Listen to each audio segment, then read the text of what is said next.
हालांकि मैं इस सवाल को तुम्हें एक तरीके से और बताऊंगा, आपको ये अगला वाला तरीका भी अच्छा लगेगा। ठीक है, सुनना। सारा सिस्टम बड़ा वही है, मुझे ए और सी के बीच में आर इक्विवेलेंट निकालना है। ए और सी के बीच में अगर आर इक्विवेलेंट निकालना है तो ए और सी के बीच में एक 100 वोल्ट की बैटरी लगा दे बेटा। 100 वोल्ट की बैटरी से मान लीजिए सारे के सारे सर्किट ने आई करंट खाया, तो मैं बोल दूंगा कि आर इक्विवेलेंट की जो वैल्यू है बेटा वो कितनी है, 100/I है, 100/I। अब एम है कि आई निकल जाए तो हमारा सारा काम बन जाएगा। बिल्कुल बन जाएगा, बिल्कुल बन जाएगा। आराम से सुनो, बढ़िया से। इस बार तो हो सकता है कि और अच्छा हो जाए मामला, हो सकता है और अच्छा हो जाए। सोचने वाला मामला बेटा वही है, ऐसे मेरे पास अलग से कोई बात नहीं है, सोचने वाला मामला बेटा वही है। सुनना बेटा, आराम से सुनना, आराम से सुनना। देखना, यहां का पोटेंशियल 100 वोल्ट है, यहां का पोटेंशियल 0 वोल्ट है। इधर से इधर जाऊंगा तो 100 वोल्ट घटेगा, इधर से इधर जाऊंगा तो भी 100 वोल्ट घटेगा। ये वाला रेजिस्टेंस भी आर है, ये वाला रेजिस्टेंस भी आर है, ये वाला रेजिस्टेंस भी आर है, ये वाला रेजिस्टेंस भी आर है। बाय सिमेट्री में ऐसा कह सकता हूं कि जितना पोटेंशियल यहां से यहां ड्रॉप होगा उतना ही पोटेंशियल यहां से यहां ड्रॉप होगा। दूसरे शब्दों में कहूं तो ऐसा कह सकता हूं कि ये जो बी वाला पॉइंट है ये ए से और सी से इक्विडिस्टेंट है। मतलब जहां से करंट एंटर कर रहा है और जहां से करंट एग्जिट कर रहा है, मतलब जहां पर पोटेंशियल 100 वोल्ट है और जहां पर पोटेंशियल 0 वोल्ट है, उन दोनों के लिए बिल्कुल सिमेट्रिक पॉइंट है बी बिल्कुल बीचों बीच का पॉइंट है। तो सर इससे आप क्या कहना चाहते हो बेटा? इससे मैं ये कहना चाहता हूं कि जितना ड्रॉप यहां से यहां तक आएगा उतना ही ड्रॉप यहां से यहां तक आएगा। मैं बड़े आराम से कह सकता हूं कि B point is symmetrically placed between A and C। A पर पोटेंशियल है 100 वोल्ट, C पर पोटेंशियल है 0 वोल्ट। और अगर सिमेट्री प्लेस्ड है तो ऑब्वियस बात है बी वाले पॉइंट पर मेरे प्यारे वाले बच्चों पोटेंशियल कितना होना चाहिए, 50 वोल्ट होना चाहिए। यहां से तो 50 वोल्ट घटा, यहां से 50 वोल्ट घटा। एक पॉइंट ऐसा और है जो ए पॉइंट और सी पॉइंट के बिल्कुल सिमेट्रिक है। आप बोलोगे हाँ सर, डी। जितना पोटेंशियल यहां से ड्रॉप उतना पोटेंशियल यहां से ड्रॉप। तो बी और डी, अगर थोड़ा और गौर करोगे ना तो आपको 2 पॉइंट ऐसे और मिल जाएंगे जो ए पॉइंट से और सी पॉइंट से इक्विडिस्टेंट पे। ढूंढो ढूंढो ई वाला पॉइंट। सर ई वाला पॉइंट बिल्कुल चेक कर। ए से ई पर जाने के लिए यूं जाऊंगा, वैसे ही यूं जाऊंगा तो सी पे पहुंच जाऊंगा। जितना रास्ता ये उतना रास्ता ये, और रास्ते सारे के सारे सिमेट्रिक हैं। तो यहां से यूं चलते चलते, सुनना बेटा, यहां से यूं गया, यहां से यूं गया, यहां से यूं गया, यहां से यूं गया, इस पूरे रास्ते में कितना पोटेंशियल ड्रॉप होगा, 100। और इस पूरे रास्ते में यहां से यहां गया, यहां से यहां गया, ये बिल्कुल बीचों बीच पड़ रहा है। तो ऑब्वियस बात है कि यहां का पोटेंशियल भी बेटा कितना आना चाहिए, 50 वोल्ट आना चाहिए। जैसे यहां का पोटेंशियल 50 वोल्ट आ गया, हम बेटा फिर से वही बात बोल देंगे कि इस तार को हटा दो, इस तार को फेंक दो इस तार। समझ गए मेरे बच्चों? इसी तरह से एक पॉइंट और बेटा, कौन सा, जी। चेक कर ले बेटा, चेक कर ले। जी पर पहुंचने के लिए यूं गया, और जी से सी पर पहुंचने के लिए यूं गया। अगर ए से सी तक पोटेंशियल का ड्रॉप 100 है तो थोड़ा पोटेंशियल ड्रॉप यहां से होगा, थोड़ा पोटेंशियल ड्रॉप यहां से होगा, यहां से होगा 50 और यहां से होगा 50। आप बड़े आराम से कह सकते हो कि जी पॉइंट पर भी पोटेंशियल आएगा 50 वोल्ट। यहां पर 50 वोल्ट, यहां पर 50 वोल्ट। तो ऑब्वियस बात है कि बेटा इस वाले तारों में कोई करंट नहीं जाएगा। जैसे ही आप इस तार को और इस तार को हटाकर वापस से सर्किट बनाते हो तो सिर्फ और सिर्फ सीरीज पैरेलल बचता है और कुछ नहीं बचता। तो आप कह सकते हो कि बी और डी तो ए और सी के अबाउट सिमेट्रिक पड़े ही पड़े हैं, साथ साथ में आपका ई और जी है, ये भी दोनों के दोनों सिमेट्रिक पड़े हैं। और इन सब पर आपका पोटेंशियल 50-50 वोल्ट ही होगा।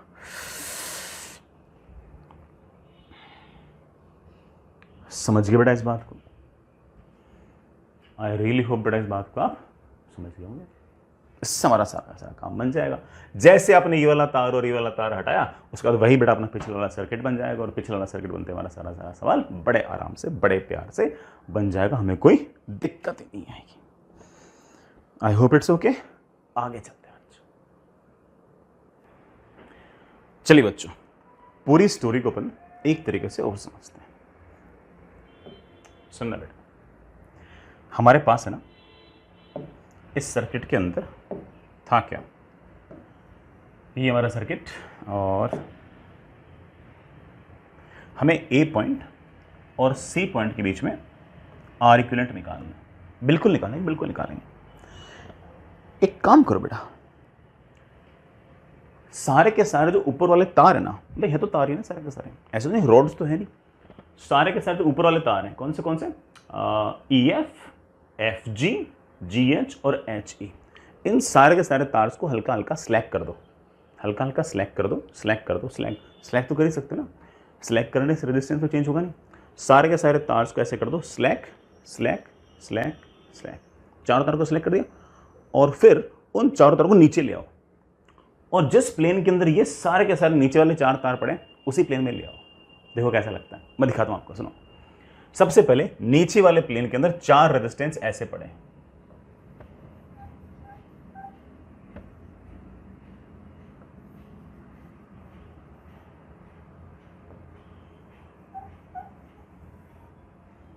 चार रेजिस्टेंस पहले से ऐसे पड़े हैं। ये बड़ा आपका पॉइंट ए, ये बड़ा आपके पास पॉइंट सी, ठीक है। यहां से करंट एंटर किया, सी से एग्जिट किया। ये आपका पॉइंट डी, ये बड़ा आपका पास पॉइंट बी। यहां तक कोई दिक्कत नहीं बेटा, सारे रेजिस्टेंस आपके पास आ रहे हैं। अब मैंने क्या कहा, मैंने कहा कि ऊपर वाले जो चारों तार है ना, ठीक है, उनको हल्का हल्का स्लैक कर दो, स्लैक कर दो, स्लैक कर दो, स्लो कर दो, और चारों को पुश करके उसी प्लेन में ले आओ जिस प्लेन में ये चारों के चारों। अब सुनना, ए के जस्ट ऊपर एफ है, ए के जस्ट ऊपर एफ है, डी के जस्ट ऊपर ई है, डी के जस्ट ऊपर ई है, सी के जस्ट ऊपर एच है, और बी के जस्ट ऊपर जी है।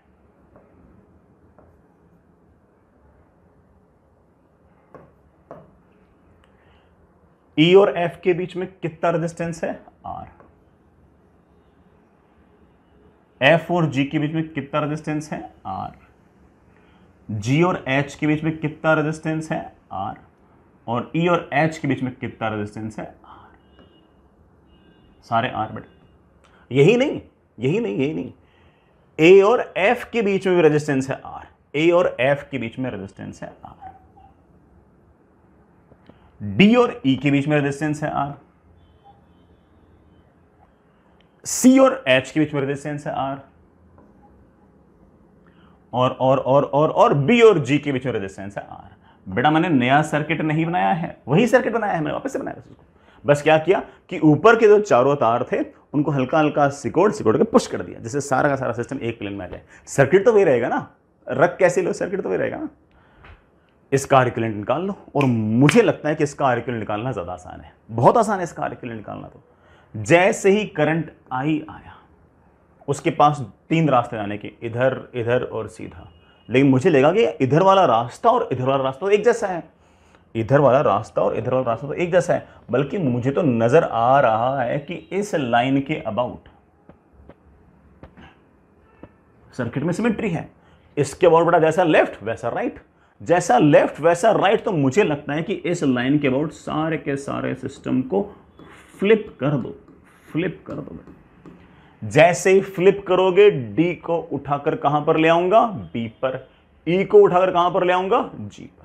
फ्लिप कर दो, मजा आ जाएगा, मजा आ जाएगा। फ्लिप कर दो बेटा, और फ्लिप करते हमारा काम बन जाएगा। ई आ जाएगा जी पर, डी आ जाएगा बी पर, और सारा का सिस्टम बहुत ही बढ़िया सा दिखना स्टार्ट हो जाएगा, बहुत ही बढ़िया सा दिखना स्टार्ट हो जाएगा, हमारा सारा काम बन जाएगा उसके बाद। तो चलिए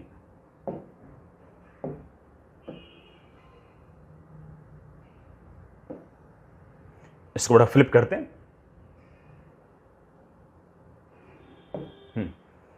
फ्लिप करते हैं, ये बड़ा आपका ए, ये आपका बड़ा बी, यहां कहीं बड़ा आपका सी,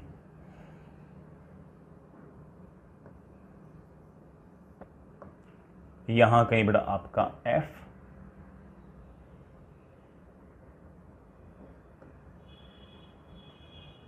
यहां कहीं बड़ा आपका जी, ये बड़ा वो लाइन है जिसके लाइन के लिए हमने फ्लिप किया था, यहां कहीं एच, और बड़ा एच से सी तक वापस से आपके पास आर, ये आर है, ये आर है। जैसे ही मैंने फ्लिप किया जी के साथ ई भी आ गया, जी के साथ बड़ा जैसे ही ई आया, बड़ा जरा सोच, जैसे मैं इसको उठा के यहां पर लेके आऊंगा, ये वाला आर उठकर यहां आ जाएगा, ये वाला आर उठकर यहां आ जाएगा, तो ये आर और ये आर दोनों आपस में पैरेलल, मेरे प्यारे बच्चों यहां पर कितना हो जाएगा r/2। जैसे मैं इस ई पॉइंट को और जी पॉइंट को एक जगह लेके आऊंगा, ये वाला आर उठकर यहां आ जाएगा, ये आर पहले से और ये आर और आ गया, बड़ा कितना हो जाएगा r/2। बड़ा ये जी से ई के बीच, सॉरी जी से बी के बीच में पहले से आर तो था ही। जब मैंने इसको फ्लिप किया तो डी वाला पॉइंट उठकर यहां पर आया, तो ये वाला रेजिस्टेंस उठकर यहां पर आ जाएगा, ये आर और ये आर ऑफ कोर्स r/2। जैसे बड़ा मैं इस डी पॉइंट को उठाकर लेके यहां पर आया, ये आर उठकर यहां पर आ जाएगा, ये आर और ये आर ऑफ कोर्स बड़ा कितना r/2। जब मैं इस डी पॉइंट को उठाकर यहां पर लेके आया और ई पॉइंट को उठाकर लेके यहां पर आया, तो ये वाला जो आर है ये ऑफ कोर्स बड़ा यहां पर आ जाएगा, आर और आर कितना हो जाएगा r/2।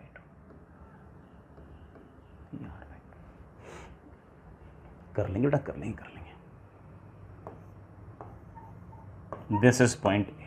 जो सिंपल सीरीज पैरेलल दिख रहे हो ना, पहले उनको निपटाओ। आप बोलोगे सर ये आर है और ये r/2, ये दोनों सीरीज में है, सीधा 3r/2 लिख देते हैं। तो ठीक है बेटा, ये जितना जरा, ये बड़ा ए पॉइंट, ये सी पॉइंट, ठीक है। ए से जो तेरा जी और ई वाला पॉइंट है, यहां से अंत तक रेजिस्टेंस तेरा 3r/2 है। ले बेटा 3r/2। जीई से सी तक ये वाला r/2 और ये वाला r तो सीरीज में ही है, तो दोनों को अलग अलग दिखाने से अच्छा एक साथ ही दिखा दो। कितना हो गया बेटा 3r/2। ये दोनों सीरीज में थे, ये दोनों सीरीज में थे, ये तो निपटा दिया अपन ने। ये दोनों आपस में सीरीज में नहीं, क्योंकि बीच में तार है। सी से बी तक है r/2, बट मैं यहां कहीं बी दिखा देता हूं। सी से बी तक है r/2 और बी से ए तक है r/2, बी से ए तक है r/2 और बी से जीई तक है r/2, बी से जीई तक है r/2। क्या ये बड़ा सीरीज पैरेलल है? आप बोलोगे ना सर सीरीज पैरेलल अब नहीं है, अब ये तो व्हीटस्टोन ब्रिज है। क्या ये बैलेंस है? देख लेते हैं। This into this should be equal to this into this, ये तो हो रहा है। और जैसे ही हमने कहा कि ये हमारा बैलेंस्ड व्हीटस्टोन ब्रिज है, तो हम कह सकते हैं कि अगर ये व्हीटस्टोन ब्रिज अगर बैलेंस है तो ऑफ कोर्स इसमें से किसी प्रकार का कोई करंट नहीं जाएगा। ये दोनों आपस में सीरीज, ये दोनों आपस में सीरीज, आपस में दोनों पैरेलल। ऊपर 3r/2, 3r/2 बेटा कितना आ गया 3r, नीचे r/2 बेटा कितना हो गया r। ये दोनों आपस में कैसे हैं parallel. r equivalent will be 3r into r upon 3r plus r। बेटा कितना आंसर आ गया 3r/4। ये हमारा बेटा आंसर आ गया। आई रियली होप बेटा समझ गए होंगे। और हाँ, अगर आपको टफ लगे तो इसको एक बार कीजिए, दो बार कीजिए, बेटा कभी ना कभी तो कोई ना कोई तरीका तो समझ में आएगा। और जैसे मैंने कहा कि सवाल तो सारे के सारे टफ है, इंपॉर्टेंट चीज़ तो बेटा सिर्फ और सिर्फ चीज़ें सीखना है, बाकी तो ठीक है बेटा। एग्जैक्टली वाला सवाल कौन पूछने वाला। चलिए बच्चों आगे चलते हैं। नेक्स्ट इज बेटा एक छोटा सा कॉन्सेप्ट और, दैट इज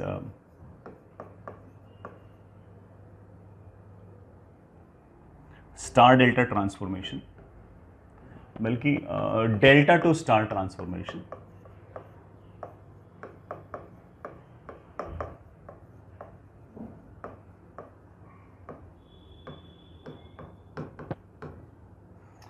बड़ा next is delta two star transformation.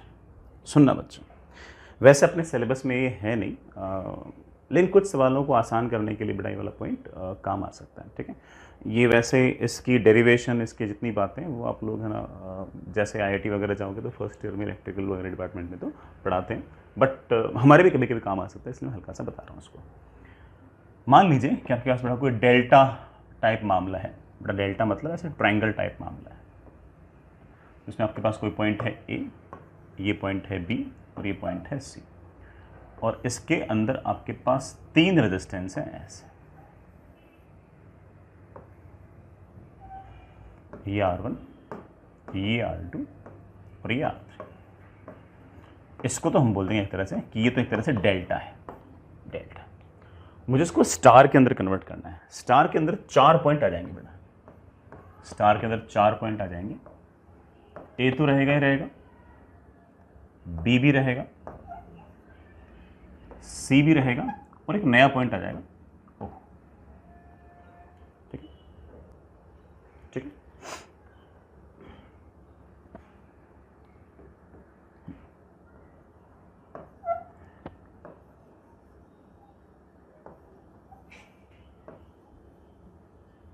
हम इस सर्किट को इस सर्किट से रिप्लेस कर सकते हैं, हम इस सर्किट को इस सर्किट में रिप्लेस कर सकते हैं। 3 नोड सिस्टम को इस तरह से 4 नोड सिस्टम के अंदर कन्वर्ट कर सकते हैं। इसकी पूरी डेरिवेशन भी है, लेकिन हमारे काम की नहीं है। ये वाला रेजिस्टेंस आपको लेना पड़ेगा, ए से ओ तक जोड़ने वाला जो रेजिस्टेंस है वो आपको लेना पड़ेगा R1 R2 upon R1 plus R2 plus R3। मतलब ए से ओ तक जोड़ने वाला जो रेजिस्टेंस होगा वो लेना पड़ेगा R1 R2 upon R1 plus R2 plus R3। B से ओ तक जोड़ने वाला, बी से ओ तक जोड़ने वाला रेजिस्टेंस आपके पास आएगा R1 R3 upon R1 plus R2 plus R3। R1 R3 upon R1 plus R2 plus R3। O point अगर यहाँ है तो सी से ओ तक जोड़ने वाला जो रेजिस्टेंस है उसकी वैल्यू होगी R2 R3 अपॉन बड़ा वही वापस से R1 plus R2 plus R3। आप इस तरह के सर्किट को इस तरह के सर्किट से रिप्लेस कर सकते हैं, बस ये वैल्यूज आपको याद होनी चाहिए। और ऐसा नहीं बेटा ये बिल्कुल आउट ऑफ द ब्लू है, इसकी डेरिवेशन वगैरह भी होती है, लेकिन ये हमारे सिलेबस में नहीं है, इसलिए मैं इसकी डेरिवेशंस तो नहीं कर रहा। ठीक है, लेकिन हो सकता है कि इस सवाल के अंदर यूजफुल है, इसलिए मैंने ऐसा कर दिया है। ठीक है, चलिए बच्चा एक सवाल आपको और कराता हूँ। ये सवाल है एक तरीके से डायगोनल सिमेट्री का। हालांकि मैं इस सवाल को आपको एक बार ना बिना सिमेट्री के भी करके दिखाऊंगा। ठीक है, चिंता मत करो बेटा, सब करके दिखाऊंगा। है वैसे बड़ा सवाल डायगोनल सिमेट्री का, सुनिएगा। आपके पास सर्किट इस तरह से बेटा, आपके पास सर्किट इस तरह से,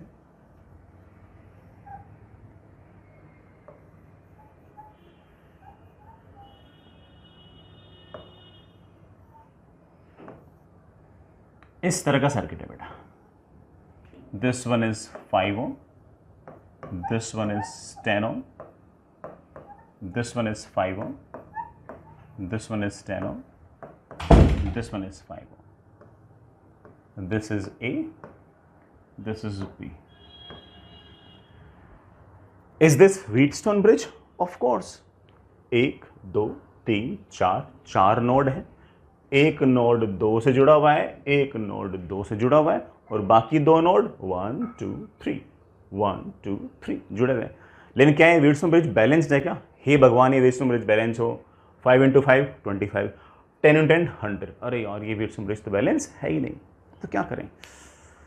अगर व्हीटस्टोन ब्रिज बैलेंस होता तो कितना आसान था, हम इस वाले तार को हटाते, फिर ये दोनों सीरीज, ये दोनों सीरीज, बड़े आराम से हमारा काम बन जाता। लेकिन ये व्हीटस्टोन ब्रिज बैलेंस्ड नहीं है। लिखना चाहो तो कह सकते हो कि ये हमारे पास एक तरह से अनबैलेंस्ड व्हीटस्टोन ब्रिज है, एक अनबैलेंस्ड व्हीटस्टोन ब्रिज। तो सर कैसे करें इसको? बड़ा सब हो जाएगा, सुनना। मुझे आर इक्विवेलेंट निकालना है ए और बी के बीच में। सवाल लिखना चाहो तो लिख सकते हो, find equivalent resistance between A and B। मुझे A और B पॉइंट के बीच में इक्विवेलेंट रेजिस्टेंस निकालना है। अभी निकालते हैं। इस पूरे के पूरे अरेंजमेंट को किसी V वोल्ट की बैटरी से कनेक्ट कर दो। V वोल्ट की बैटरी से जैसे कनेक्ट किया, मैंने कहा कि लेट से बड़ा इस सारे के सारे अरेंजमेंट में I करंट खा लिया, तो मैं जानता हूं कि इस पूरे के पूरे सर्किट का R इक्विवेलेंट आएगा of course V upon I। इस I के बेटा लेट से दो पार्ट्स में डिवाइड हो गया। ऊपर से करंट चला गया I1, तो नीचे से ऑब्वियस बात है करंट चला गया I माइनस I1। यहां पर I दो पार्ट्स के अंदर बटा है, वही I बेटा ऑफ कोर्स यहां पर भी I आएगा। जिस तरह से यहां पर करंट बटा है, यहां पर ऑफ कोर्स बेटा वही करंट जुड़ा होगा। लेकिन एक चीज देख रहे हो, अभी भी सर्किट में हल्की सी सिमेट्री है। क्या सिमेट्री है? ये 5 तो ये 5, ये 10 तो ये 10, सिमेट्री तो है। तो अगर मैं सिमेट्री का यूज करूं तो मैं ऐसा कह सकता हूं कि यहां पर करंट बढ़ते वक्त 5 में अगर I1 गया है तो यहां से 5 से I1 आएगा। यहां से अगर 10 में से I माइनस I1 गया है तो यहां से भी 10 में से I माइनस I1 ही आएगा। भाई यहां 5 तो यहां 5, यहां 10 तो यहां 10, बस इतना तो फर्क है कि यहां पर करंट बटा है और यहां पर करंट जुड़ा है। जिस तरह से यहां पर बटा है उस तरह से जुड़ना चाहिए, और जुड़ना चाहिए तो मैं कहूंगा कि 5 में से I1 गया तो यहां पर 5 में से I1 आएगा। यहां से अगर 10 में से I माइनस I1 आया तो यहां पर 10 में से I माइनस I1 ही आएगा। अगर ये सिमेट्री ना होती, मान लो बेटा यहां पर अगर 20 वोल्ट होता, 20 वोल्ट पर तो बेटा ये बैलेंस रहेगा, चलो 25 वोल्ट होता, तब भी हम सवाल कर लेते। तब बेटा मैं ऑफकोर्स ये I1 नहीं लिख पाता, यहां पर मैं I2 लिखता, मैं तब भी सवाल तो कर लेता, सवाल तो फिट कर लेते। लेकिन सिमेट्री से हल्का सा फायदा हुआ कि वेरिएबल हल्का सा हमारा कम आया, तो हमारा काम बन जाएगा। चलो बच्चों, मुझे क्या निकालना है? मुझे I निकालना है, मुझे V अपॉन I निकालना है। बेटा मुझे क्या निकालना है? V upon I। अभी निकालते हैं बेटा V अपॉन I। एक चीज और होना बेटा, I1 इधर गया है, I माइनस I1 इधर गया है, तो इसमें से कितना करंट गया है? इसमें से करंट गया है I1 minus I minus I1। कितना हो गया? 2I1 minus I, 2I1 minus I। मुझे चाहिए V अपॉन I। अगर V अपॉन I आ गया तो सारा काम बन जाएगा। चलो V अपॉन I के लिए एक काम करो, बड़े वाले किसी लूप में केवल लगाओ। मैं बेटा यहां से चलते चलते चलते चलते चलते चलते चलते वापस यहीं आऊंगा। चलो चलते जाओ चलते जाओ चलते जाओ, लोअर एंड से हायर एंड जाऊंगा तो पोटेंशियल बढ़ेगा। कितना बढ़ेगा? V। चलते जाओ चलते जाओ चलते जाओ, रेजिस्टेंस में करंट की तरफ जाऊंगा तो माइनस 5I1, रेजिस्टेंस में करंट की तरफ जाऊंगा तो माइनस 10I माइनस I1। जहां से चले थे बेटा वहीं पहुंच गए, that should be equal to 0। लेकिन इससे V अपॉन I आ नहीं पाएगा। क्यों नहीं आ पाएगा? क्योंकि इसमें I1 भी है। काश I1 ना होता तो मेरा सवाल बन जाता, काश I1 ना होता तो मेरा काम बन जाता। I1 को उड़ाने का एक जुगाड़ करो, किसी लूप में, या तो इस लूप में या इस लूप में, किसी एक लूप में केवीएल वापस से लगा दो।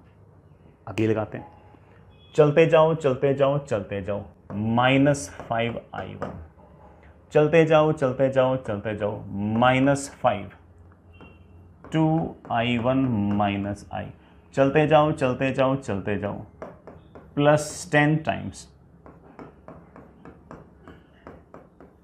That is equals to 0।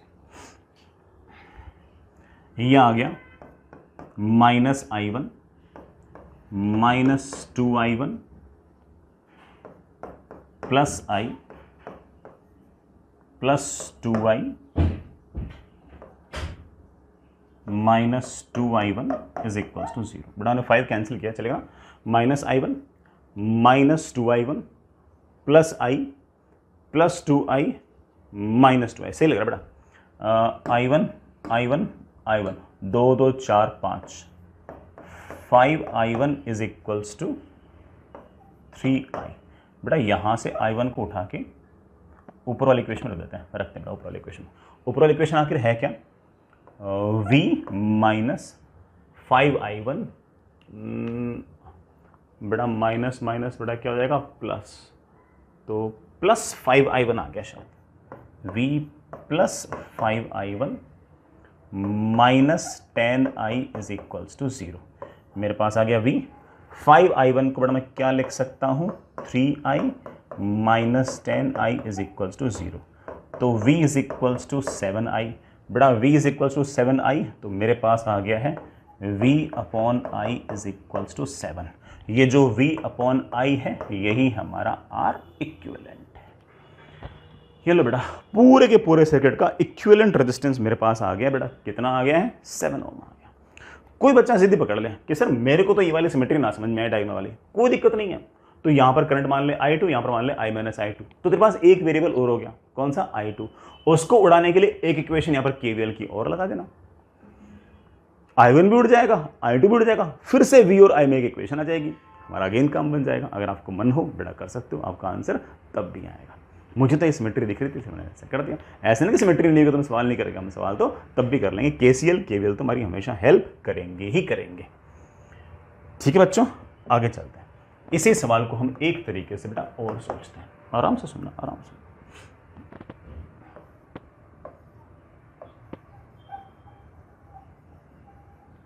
आराम से बेटा।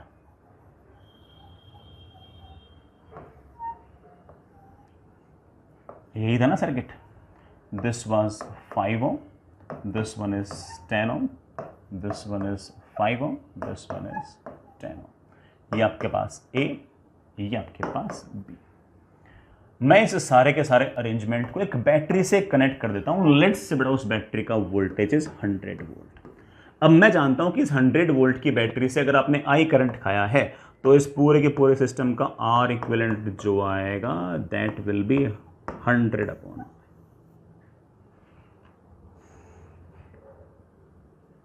ठीक है, यहां से बड़ा कुछ ना कुछ करंट आया, मान लो इसमें से आया I1, तो इसमें से आया I - I1। अब डायगोनल सिमेट्री मेरे को दिख रही है। अगर मेरे को डायगोनल सिमेट्री दिख रही है, मैं कहूंगा कि यहां पर I1, ये भी ये 5 तो ये 5, ये 10 तो ये 10, और ये वाला 5 थोड़ा बीच में है ही, तो मैं कहूंगा यहां से अगर I1 जा रहा है तो बड़ा यहां से भी I1 जाएगा, यहां से अगर I - I1 गया तो यहां से भी I - I1। मैं समझ, सुनना, लेट्स से कि यहां का पोटेंशियल है 0 0 0 0 0 0 100 बड़ा, तो यहां का पोटेंशियल है 100 वोल्ट। चलो, रेजिस्टेंस में करंट के अपोजिट जाऊंगा तो पोटेंशियल बढ़ेगा। कितना बढ़ेगा? 5I1 बढ़ेगा। चलो मैंने 5I1 को X लिख दिया, तो इसका मतलब यहां का पोटेंशियल आ गया है X। ठीक है, यहां का पोटेंशियल 100 है। रेजिस्टेंस में करंट की तरफ जाऊंगा तो पोटेंशियल घटेगा। कितना घटेगा? 5I1। 5I1 घटेगा मतलब X घटेगा। 100 पहले से X घटेगा तो यहां का पोटेंशियल आ जाएगा 100 माइनस X। अब मैं फिर से बोलता हूं, मुझे R इक्विवेलेंट निकालना है तो करंट निकालना है, ये वाला करंट निकालना है। करंट निकालना, मेरे पास एक प्लान है कि ये वाला करंट प्लस ये वाला current is our net current, और ये करंट पता करने के लिए मुझे यहां का और यहां का पोटेंशियल पता होना चाहिए। वो पोटेंशियल पता होने के लिए मुझे X पता होना चाहिए। अगर X पता लग गया तो हमारा काम बन जाएगा।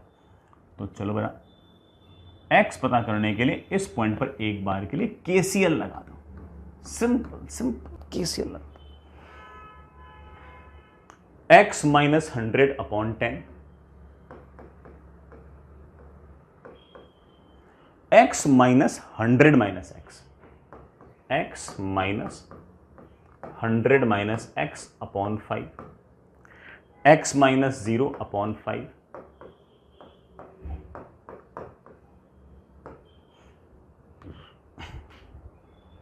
मेरे पास आ गया X - 100 प्लस 4X माइनस 200। चलो बेटा, X 4 5X 7X 7X is equals to 300। X की वैल्यू बेटा मेरे पास आ गई 300/7। इसका मतलब यहां का पोटेंशियल आ गया है 300/7, यहां का आ गया 100 माइनस X, तो बेटा ये वाला पोटेंशियल आ गया मेरे पास 400/7। कुछ करंट इधर से आ रहा है, वो करंट मेरे पास है 400/7 माइनस 0 अपॉन 10। कुछ करंट इधर से आ रहा है, दैट इज ऑफ कोर्स बेटा 300/7 माइनस 0 अपॉन बेटा 5, दैट इज 40/7। सो बेटा 40/7 प्लस बेटा कितना 60/7, so it comes out to be 100/7। इतना टोटल करंट आया है। आर इक्विवेलेंट हम जानते हैं कि 100 वोल्ट की बैटरी से तूने कितना करंट खाया मेरे बच्चे, तो मेरे बच्चे मतलब 100/7 करंट खाया है बेटा। 7 जाएगा ऊपर, the resistance comes out to be 7 ohm. Resistance comes out to be 7 ohm. बढ़िया बेटा, समझ गए इस बात को। चलो मैं छोटी सी बात और करता हूँ। जो हमारा सर्किट था मैं उसको वापस से रीड्रॉ कर रहा हूँ। अब बेटा तीसरा तरीका है, ये वाला पॉइंट आपका ए, ये वाला बेटा आपका पॉइंट बी।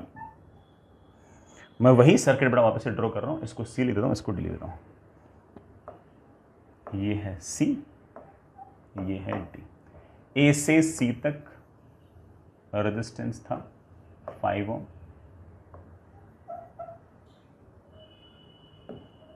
बड़ा 10, ये था 10 ओम, ये था बेटा 5 ओम, ये था 10 ओम और ये था 5 ओम। बेटा मैंने वही वाला सर्किट वापस से रीड्रॉ किया, चेक कर लो। मैंने सब बस थोड़ा शेप अलग सा दिखा दिया, बाकी सर्किट तो वापस मैंने सेम ड्रॉ किया। अब सुनना, मेरे पास एक प्लान है। ये जो इधर वाला अरेंजमेंट है, इसमें ये एक डेल्टा नजर आ रहा होगा तुम लोगों को। इस डेल्टा को स्टार में कन्वर्ट कर दो, इस डेल्टा को स्टार में कन्वर्ट कर दो, मजा आ जाएगा। हो सकता है कि स्टार को डेल्टा में, सॉरी डेल्टा को स्टार में कन्वर्ट करते सवाल बहुत आसान हो जाए। मैं दिखाता हूं बेटा आपको, मैं थोड़ा बड़ा बनाता हूं।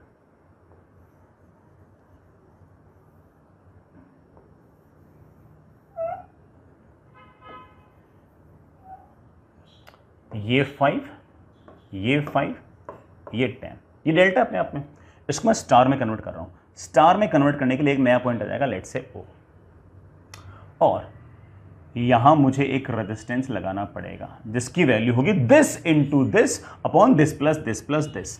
तो 25 डिवाइड बाई 20, 25 डिवाइड बाई 20 बड़ा 25 डिवाइड बाई 20 बड़ा 25 डिवाइड बाई 20 बड़ा कितना हो गया है 5/4।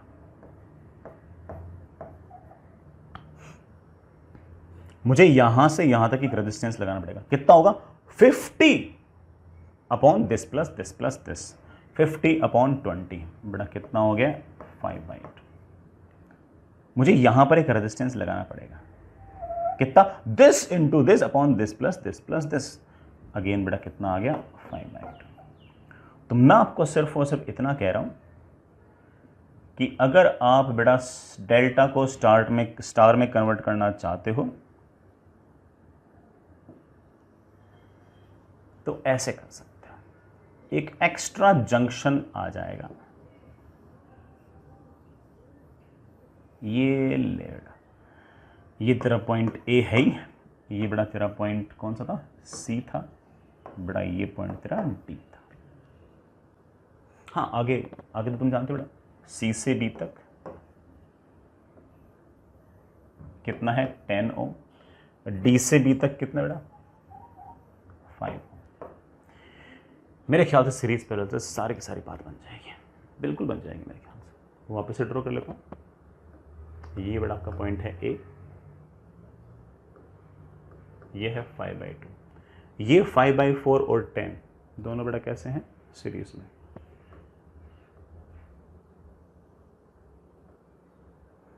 ये 5/2 और 5 दोनों कैसे हैं सीरीज में। बड़ा जोड़ना 5/4 प्लस 10 45/4, 5 एंड 5/2 कितना करना 15/2। ये दोनों आपस में कैसे हैं पैरेलल।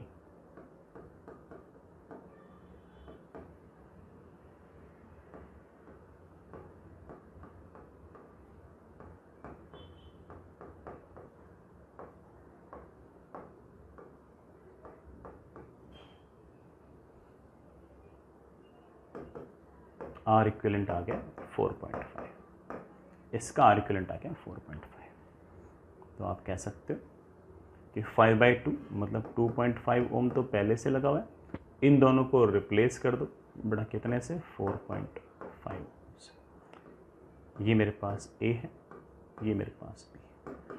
आर इक्विवेलेंट बेटा कितना होगा, दोनों सीरीज में है 2.5 प्लस 4.5 दैट कम्स इनटू 7।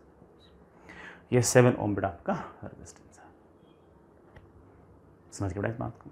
ये भी आसान था, ये भी अच्छा था। तो हमारा एम चीज़ें सीखना था। आर इक्विवेलेंट तो ठीक बेटा निकलते रहते हैं, इतने टफ आर इक्विवेलेंट तो पूछते ही नहीं है जितने मैंने आपको कराए हैं, लेकिन कम से कम आपका जो सोचने का जो दायरा है वो तो कम से कम बढ़ता ही है। एक बात हो, इसी सवाल के अंदर कोई बच्चा ये कह दे कि सर मुझे डायगोनल सिमेट्री जो है वो समझ में नहीं आई, मैं सर आपके डायगोनल सिमेट्री वाले आर्ग्यूमेंट से इतना एग्री हो नहीं पाया हूँ, मुझे उसकी फील नहीं आ पाई, तो सर मैं डायगोनल सिमेट्री वाला रिजल्ट यूज़ नहीं करना चाहता हूँ। मेरा आंसर तब भी आ जाएगा क्या? बिल्कुल आ जाएगा। कल को मान लो डायगोनल सिमेट्री नहीं हुई तब भी आंसर तो लाएंगे ना अपन लोग, तो बड़ा सवाल तो तब भी हो जाएगा। जैसे ये आपका 5 ओम, ये आपका 10 ओम,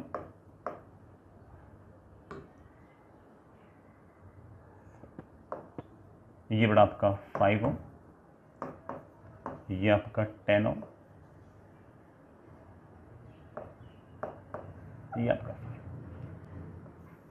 मैं बिना डायगोनल सिमेट्री यूज किए ये सवाल करना चाहता हूं। मैं कारण बता दूं, दो कारण हैं। एक, हो सकता है किसी बच्चे को डायगोनल सिमेट्री लगता हो कि मैं इतना कन्विंस नहीं हूं, और दूसरा को बच्चा बोलते सर कल को मान लो डायगोनल सिमेट्री ना हुई तो सर तब क्या करूंगा? मेरे ख्याल से तुम तब भी कर सकते हो। सुनना, 100 वोल्ट की मैंने बैटरी लगा दी और 100 वोल्ट की बैटरी से मान लीजिए कि इसने आई करंट खींच लिया, तो मैं जानता हूं कि पूरे के पूरे सिस्टम का आर इक्विवेलेंट होगा 100/I। अब एम है आई निकालना, कि आई आ जाए तो मजा आ जाएगा। यहां का पोटेंशियल मैंने 0 मान लिया है, तो यहां का पोटेंशियल मैं एक बार के लिए x मान लेता हूं और यहां का पोटेंशियल मैं एक बार के लिए y मान लेता हूं। सिमेट्री अगर यूज करता तो इसका x और इसका 100 - x या कुछ ऐसा लिखता, बट इस बार सिमेट्री यूज करने से आपने मना कर दिया, आपने यहाँ का x मान लिया, मैंने यहाँ का y मान लिया। अब I निकालने के लिए मेरा एम ये है कि कुछ करंट इधर से आ रहा होगा, कुछ करंट इधर से आ रहा होगा, तो मैं कह सकता हूँ कि I निकालने के लिए x - 0/10 प्लस y - 0/5। मैं यहां से I निकालूंगा, उसको यहां रखूंगा, आर इक्विवेलेंट आ जाएगा। लेकिन उसके लिए तेरे को x और y चाहिए, उसके लिए तेरे को x और y चाहिए, x और y दो चाहिए। तो क्या करूं बेटा? KCL लगाओ, x और y आ जाएंगे। इस पॉइंट पर KCL लगाइए बेटा। यहां का पोटेंशियल 0, तो यहां का पोटेंशियल ऑफ कोर्स कितना? 100। बैटरी बेटा 100 वोल्ट की, तो 100 volt. x - 100/5 plus x - 0/10 plus x - y/5, that should be equal to 0. 2x minus 200 plus x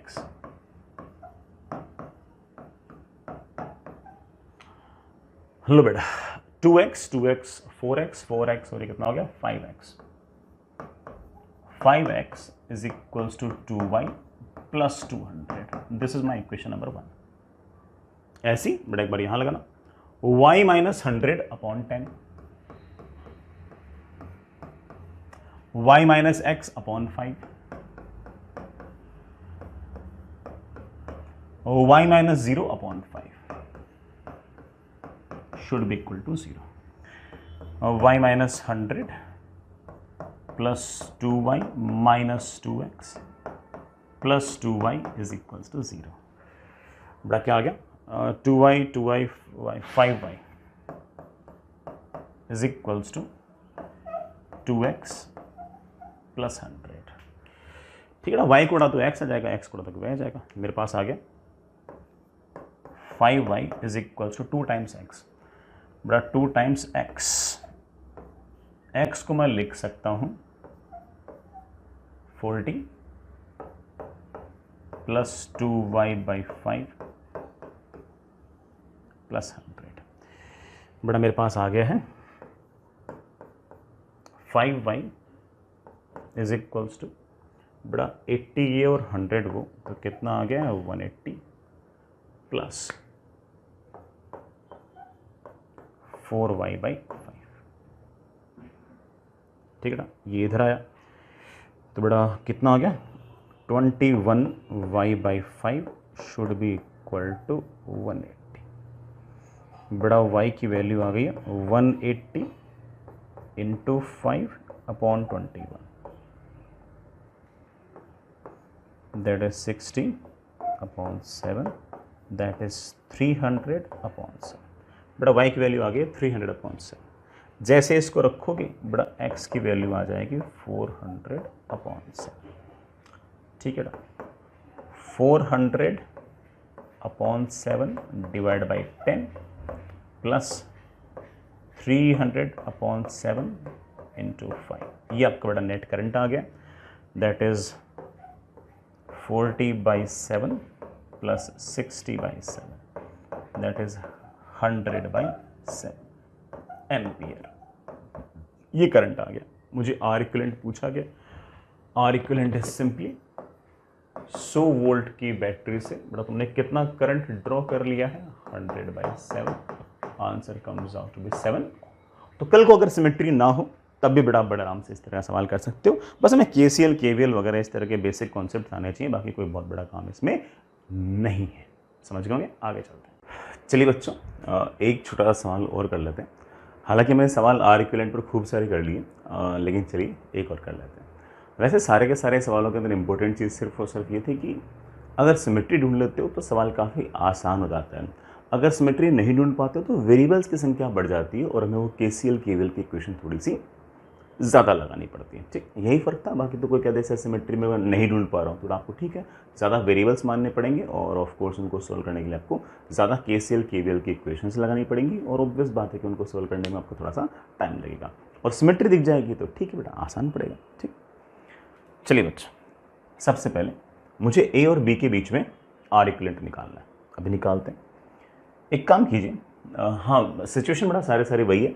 आपके पास 12 वायर हैं, AB BC CD DA, 4 तो नीचे हैं, EF FG GH HE 4 ऊपर हैं, बेटा 4 ऐसे वर्टिकल है। हर तार का रेजिस्टेंस कैपिटल R है, तो सिस्टम काफ़ी सिमेट्रिक है। मुझे A और B के बीच में आर इक्विवेलेंट पूछा है। A और C के अबाउट निकाल चुके, A और H के अबाउट निकाल चुके, अब A और B के अबाउट निकालना है। निकालते हैं बेटा। सबसे पहले A और B को बेटा ऐसे किसी बैटरी से कनेक्ट कर दो एंड लेट्स बेटा मैंने ऐसी बैटरी से कनेक्ट कर दिया जिसका पोटेंशियल लेट्स से 100 वोल्ट। इस 100 वोल्ट की बैटरी से मान लीजिए बेटा सारे के सारे सर्किट ने I करंट खाया, तो मैं जानता हूं कि मेरे पास आर इक्विवेलेंट की जो वैल्यू आएगी दैट विल बी 100/I। अब एम चेंज हो गया, I निकालना पड़ेगा। एक तरह से निकालेंगे। देखो बच्चों, यहां पर तो करंट सीधा ही चला गया, ये वाला करंट तो सीधा ही चला गया, लेकिन कुछ करंट जो होगा वो यूं भी आएगा, कुछ करंट बेटा यूं भी आएगा।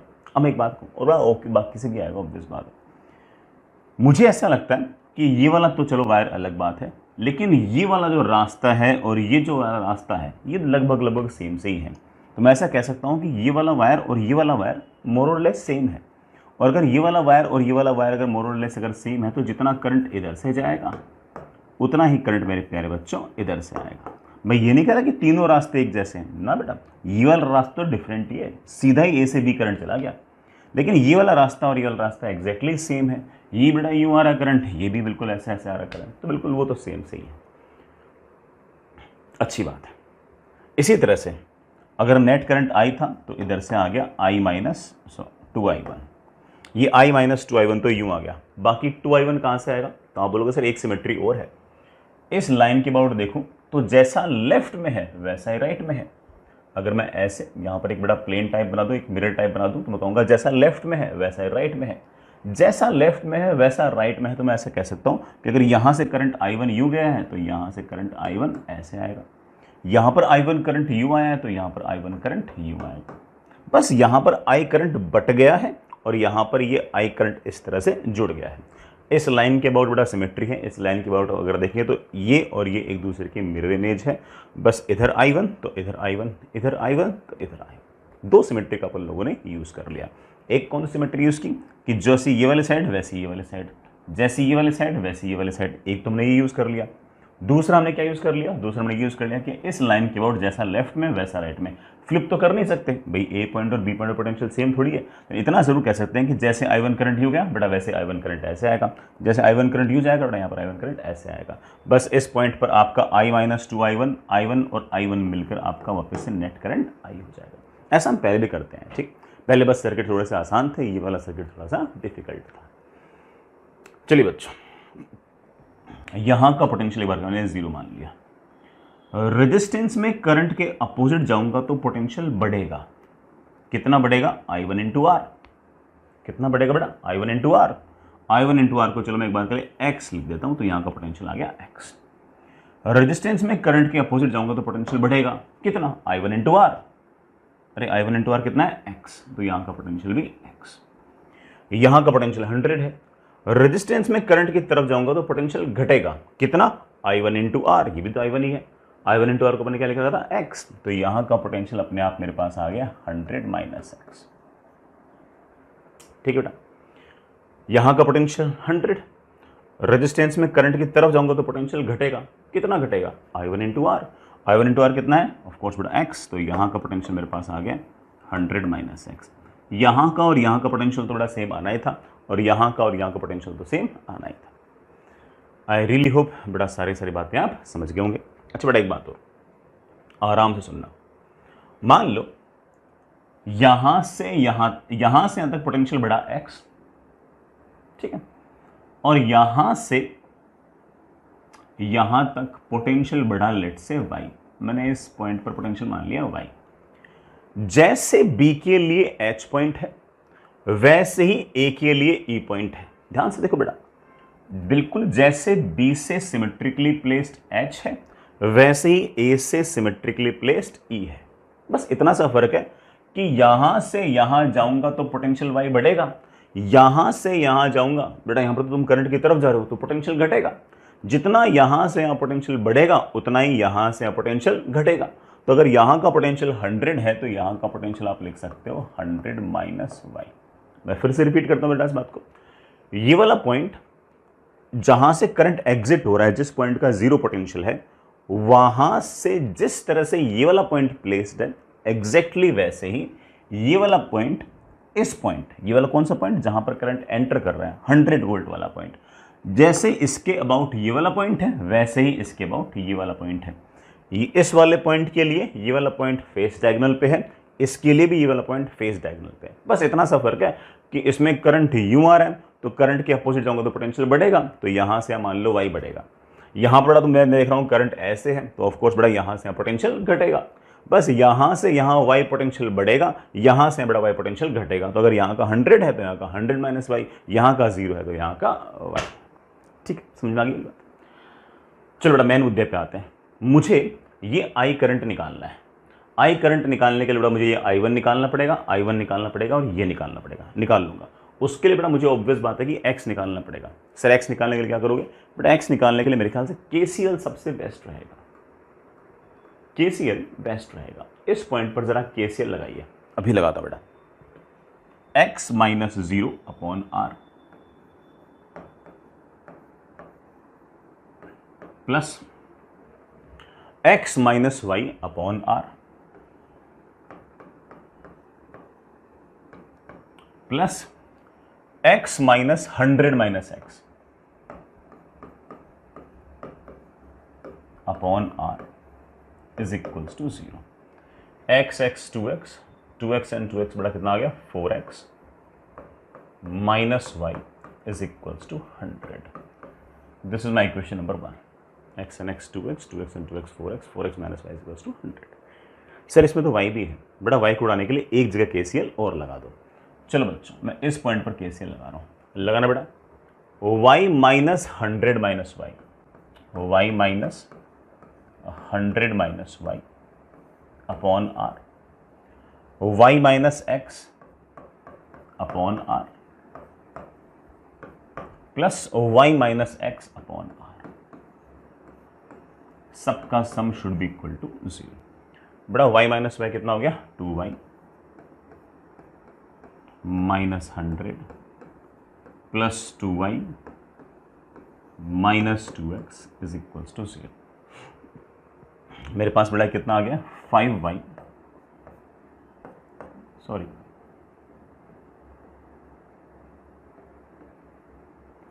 4y is equals to 2x plus 100। बेटा उस y को उठा के वहाँ रख दो, आपका x आ जाएगा। रखता हूँ बेटा। हमारे पास दो लीनियर इक्वेशंस हैं, हम इन दोनों लीनियर इक्वेशन को सॉल्व कर सकते हैं। हालांकि मैं x चाहिए, बड़ा y तो चाहिए नहीं, तो एक काम करते हैं y को हम एलिमिनेट कर देते हैं। मैं यहाँ से लिख सकता हूँ 4 टाइम्स बड़ा y, और y को मैं लिख सकता हूँ 4x माइनस 100 लिख सकता हूँ बेटा। 4x minus 100 should be equal to 2x plus 100।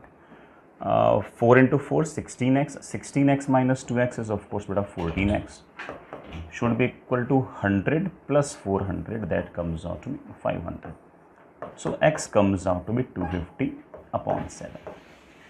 इसका मतलब, अरे इसका मतलब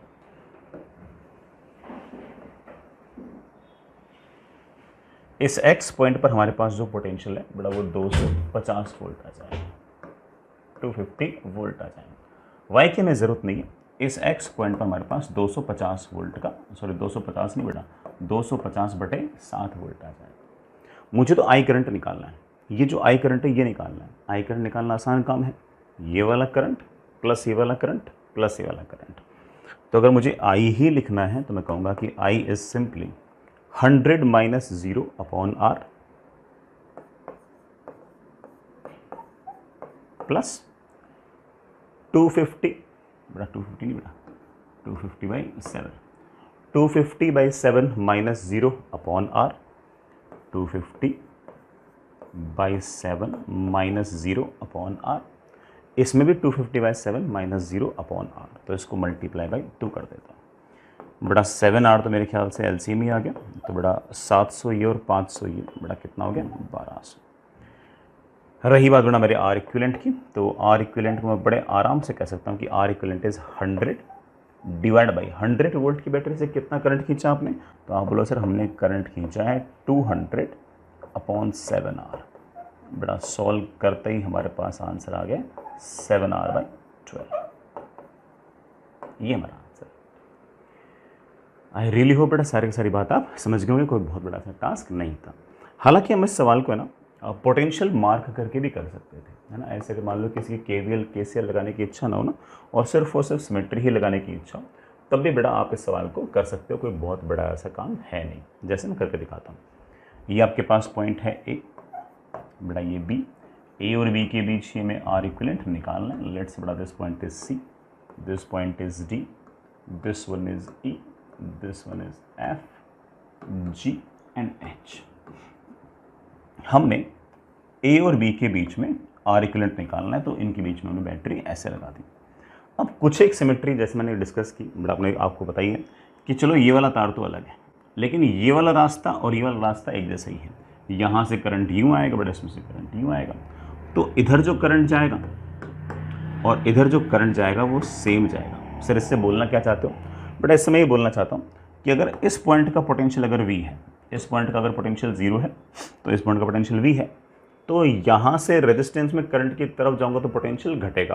तो F पॉइंट का पोटेंशियल आ जाएगा V माइनस I1R, D का पोटेंशियल आ जाएगा again V minus I1 into R।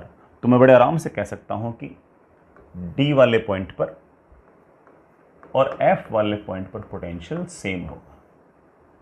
समझ किस बात बेटा? D वाले पॉइंट पर और F वाले पॉइंट पर पोटेंशियल सेम होगा, और दोनों जगह होगा भी कितना, V minus I1 into R। कितना है वो हमारे लिए इतना इंपॉर्टेंट नहीं है, बराबर है हमारे लिए इंपॉर्टेंट है। अगेन बेटा एक बात हमें और पता है कि अगर मैं यहाँ पर एक मिरर लगा दूँ तो जैसा लेफ्ट में वैसा वैसा राइट में है, तो यहाँ से I करंट आया है तो बेटा यहाँ से I करंट जाएगा। यहाँ से आपका I माइनस 2I1 इधर से आया है, इधर जाएगा। इधर I1 गया है तो बेटा इधर I1 जाएगा। इधर ऊपर I1 गया है तो यहाँ से बेटा I1 नीचे आएगा। अगेन अगर यहाँ का पोटेंशियल 0 है तो रेजिस्टेंस में करंट के अपोजिट जाऊँगा तो पोटेंशियल बढ़ेगा, तो G पॉइंट पर पोटेंशियल आ जाएगा I1R। उसी तरह से C पॉइंट पर भी पोटेंशियल आ जाएगा I1 इंटू R। तो आप बड़े आराम से कह सकते हो कि C पॉइंट पर और जी पॉइंट पर पोटेंशियल सेम आएगा and the value will be I1R। Values हमारे लिए इतनी इंपॉर्टेंट नहीं है, हमारे लिए इंपॉर्टेंट चीज़ ये है कि पोटेंशियल बराबर है। जिन पॉइंट पर पोटेंशियल बराबर है उन पॉइंट को एक जगह दिखाओ, मेरे ख्याल से सर्किट आसान बन जाएगा। सबसे पहले जिन दो पॉइंट के बीच में आर इक्विवेलेंट निकालना है उन दोनों पॉइंट्स को दूर दूर दिखाओ। ये रहे बेटा आपके ए और बी पॉइंट, मैंने इन दोनों को दूर दूर दिखा दिया। एक एक करके सारे रेजिस्टेंस लिखते हैं। ये वाला रेजिस्टेंस वो सीधा ए से बी के बीच में है। बड़ा जो रेजिस्टेंस लिखता जाऊंगा ना उस पर ऐसे कट लगाता जाऊंगा तो मेरे को आइडिया लगेगा कि मैंने 12 के 12 लिख दिए। ठीक, सबसे पहला रेजिस्टेंस है ए से बी के बीच में। ठीक, फिर ए से एफ के बीच में।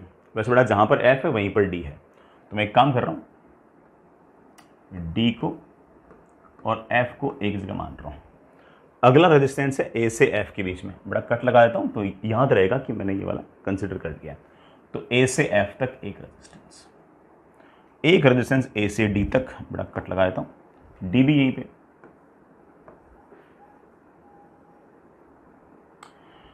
आगे चलो बेटा, बी से सी तक और बी से जी तक।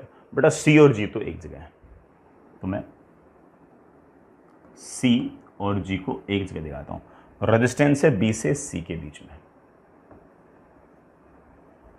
रेजिस्टेंस है बी से जी के बीच में। जी भी बेटा यहीं पे, अभी तो खूब बचे। ठीक है बेटा, ये जो नीचे वाला, बेटा नीचे वाला जो चारों वायर थे ना, इसका हो गया, इसका हो गया, इसका हो गया, ये बच गया। ये है सी से डी के बीच में, ये रहा सी, ये रहा डी। कट लगा देना इसमें। ठीक है बेटा, ऊपर वाले चारों देखते हैं। एफ से जी, बेटा एफ यहां रहा, जी यहां रहा, हो गया। ठीक है बेटा, ठीक है बेटा, समझ गए इस बात को। ये बेटा आपका एफ और ई और एच वाले पॉइंट, इनको भी लिखा जाता है। बेटा ये ई पॉइंट मैं यहां कहीं दिखा देता हूं और मैं एच पॉइंट यहां कहीं दिखा देता हूं। देखना बेटा, और कौन से रेजिस्टेंस है। ये वाला रेजिस्टेंस है डी से ई के बीच में, ये रहा डी, बेटा ये रहा ई, डी से ई के बीच में। अगला रेजिस्टेंस है ई से एफ के बीच में, ये बेटा एफ यहां पे है, ई यहां पे है। बेटा फिर से ऐसा ही आ गया। ठीक है बेटा, ई से एच के बीच में, एच से जी के बीच में, बेटा जी तो ये कंप्लीट। एच से सी के बीच में, सी तो बेटा जहां पर जी है बेटा वहीं पर हुआ।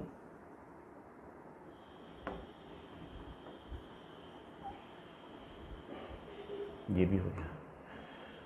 सारे हो गए क्या बेटा, एक बार काउंट कर लो।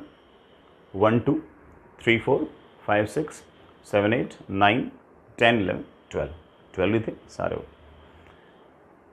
आर और R, R by two, R और R, R by two, R और R, R by two, R by two, R, R by two, ये तीनों series, R by two, R by two. चलो थोड़ा इसको इजी करता हूँ। ये ए ठीक है बेटा, इसको मैं आर बाई टू लिख रहा हूँ, इसको तो आर बाई टू लिख देता हूँ। इन दोनों को भी मैं आर बाई टू लिख देता हूँ। लेकिन इस आर बाई टू के साथ पैरेलल में कुछ है। पैरेलल में क्या है बेटा, R by two, R, R by two, 2R हो गया ना। देखो ये आर बाई टू, ये R by two, R by two और आर बाई टू कितना हो गया, आर, और ये आर कितना हो गया, 2R। ये बड़ा वापस तेरा आर बाई टू।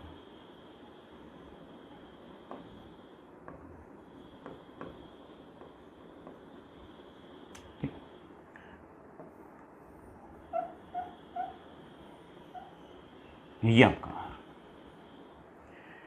अगेन बेटा, ये दोनों आपस में पैरेलल हैं, तो इनके लिए क्या करना तुम जानते हो बेटा।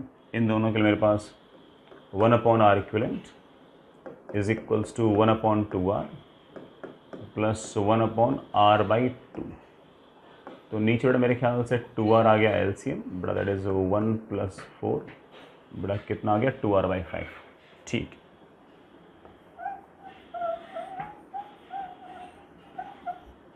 ये है R बाई 2, ये है R/2, ये 2R और R/2 बेटा कितना हो गया 2R/5।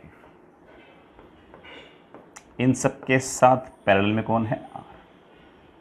अब थोड़ा सिर्फ और सिर्फ सिंपल सीरीज पैरेलल का सवाल बचा है, कुछ खास बचा ही नहीं। R/2 और 2R/5 ये बेटा तीनों मिलकर सीरीज में है तो 7R/5। तो आप कह सकते हो कि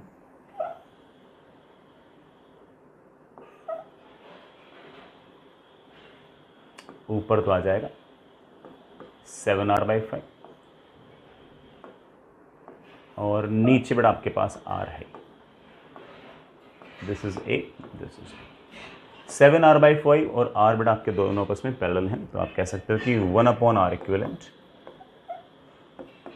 is equals to 1/R plus 1/5 times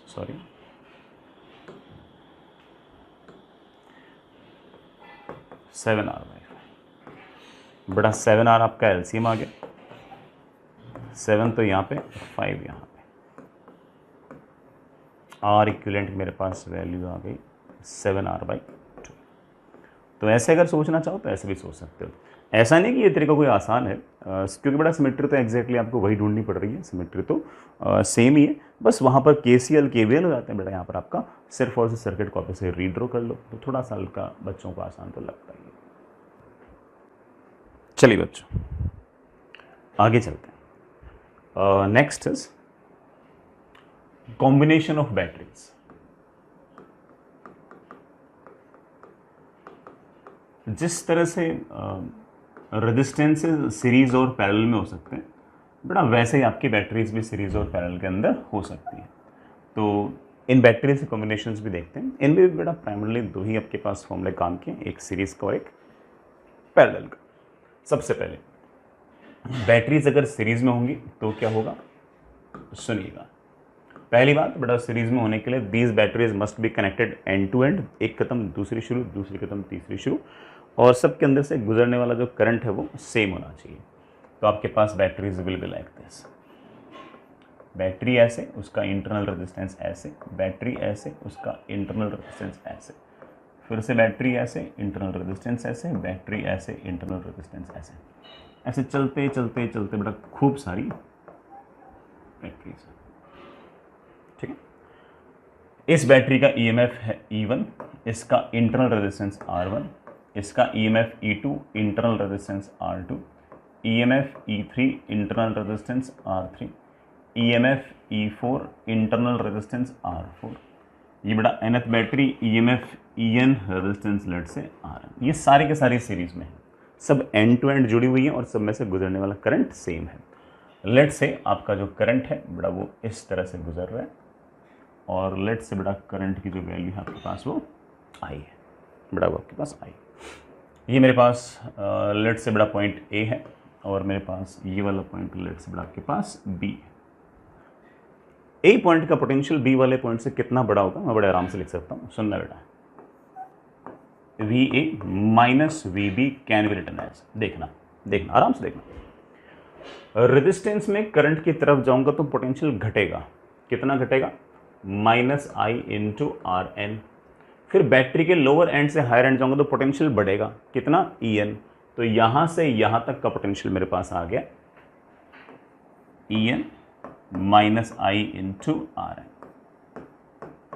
फिर सारे के सारे पोटेंशियल जोड़ता जाऊंगा चलते चलते चलते चलते प्लस, यहां से यहां जाऊंगा, रेजिस्टेंस में करंट की तरफ जाऊंगा तो -I इंटू R4।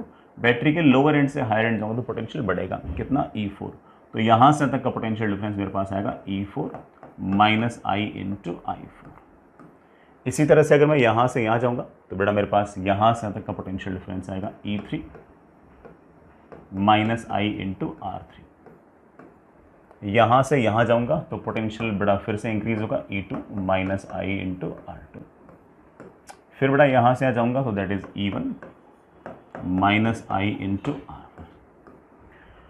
सबको अगर मैं जोड़ूं तो कुल मिलाकर मेरे पास जो पोटेंशियल डिफरेंस की जो वैल्यू आ गई है वो आ गई है, बड़ा देखना। E1 E2 तो सारे जोड़ लेते हैं, that is E1 plus E2 plus E3 plus plus plus plus प्लस EN माइनस, बेटा आई कॉमन लेना, minus I into R1 plus R2 plus R3 plus plus plus up to Rn। अब देखो एक सिमिट्री तो नजर आने लगी सिस्टम के अंदर। देखना मैं इसको ऐसे लिख सकता हूँ कि ए पॉइंट और बी पॉइंट के बीच जो पोटेंशियल डिफरेंस है that is something minus current into something. ये जो समथिंग है ये तो हो गया हमारा एक तरह से equivalent EMF, minus I into ये हो गया एक तरह से आपके पूरे के पूरे सिस्टम का आर इक्विवेलेंट। तो आप ऐसा कह सकते हो कि इन सारी की सारी बैटरीज को मैं एक इकलौती बैटरी से रिप्लेस कर सकता हूँ। उस इकलौती बैटरी का जो ईएमएफ होगा उससे रिप्रेजेंट करने के लिए मैं ई इक्विवेलेंट बोल देता हूँ, और इस ई इक्विवेलेंट की जो वैल्यू होगी देखना बेटा क्या होगी, that is E1 plus E2 plus E3 plus plus plus plus सारे के सारे ईएमएफ को ऐड कर दो। हाँ ये बात जरूर याद रखना कि बेटा ईएमएफ को जब आप ऐड कर रहे हो तो पोलैरिटी का जरूर ध्यान रखना। मान लो कि E4 में हायर पोलैरिटी इधर होती है और लोअर पोलैरिटी इधर होती है, तो जब मैं इधर से इधर आता तो पोटेंशियल घटता तो मैं E4 नहीं लिखता बेटा, क्या लिखता, माइनस E4 लिखता। तो ये जो सारे के सारे जो ईएमएफ आपने लिखे ये साइन के साथ लिखे हैं। अगर मान लो कि इनमें से कोई अगर उल्टा पड़ गया तो उसमें प्लस नहीं माइनस लिखूंगा।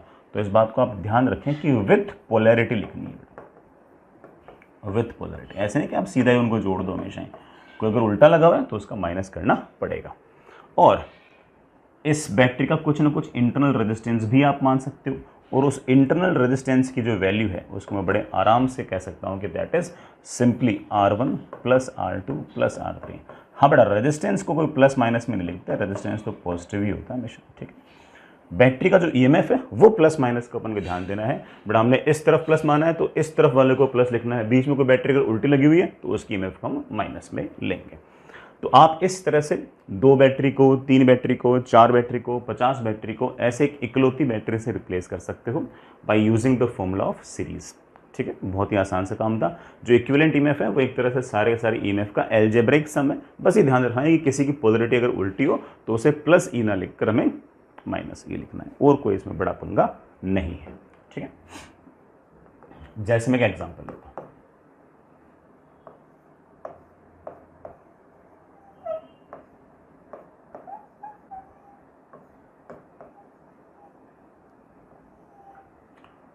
बेटा this is 2 volt 1 ohm, this one is 4 volt, this one is 2 ohm, this one is 6 volt 2 ohm. ये तीनों की तीनों बैटरीज हैं, जैसा आप देख पा रहे हो कि बड़ा सारी सीरीज के अंदर है। मैं आपसे पूछ रहा हूं फाइंड इन बैटरीज का इक्विवेलेंट ईएमएफ और आर इक्विवेलेंट निकालो। तो देखना ये वाली बैटरी हायर पोलैरिटी इस तरफ, लोअर पोलैरिटी इस तरफ, ये इस तरफ करंट भेजने की इच्छा रखती है। ये वाली बैटरी भी इधर की तरफ ही करंट भेजने की इच्छा रखती है, ये वाली बैटरी भी इधर की तरफ ही करंट भेजने की इच्छा रखती है। तीनों बैटरीज सेम डायरेक्शन में ही करंट भेजने की इच्छा रखती है। तो आप कह सकते हो कि सर मैं इक्विवेलेंट ईएमएफ सीधा लिख सकता हूं कि that will be 2 volt plus 4 volt plus 6 volt, that comes out to be 12 volt. R equivalent में तो चिंता वैसे ही नहीं बेटा, आर इक्विवेलेंट में कर दूंगा 2 plus 2 plus 1, that comes out to be 5 volt. तो इन तीनों बैटरीज को मैं एक इकलौती बैटरी से रिप्लेस कर सकता हूं। जिस इकलौती बैटरी से मैं रिप्लेस करूंगा उस इकलौती बैटरी का ईएमएफ जो होगा वो होगा 12 वोल्ट, और जो रेजिस्टेंस होगा दैट होगा 5, दैट विल बी 5, ठीक। अगर मान लीजिए ऐसा होगा कि आपके पास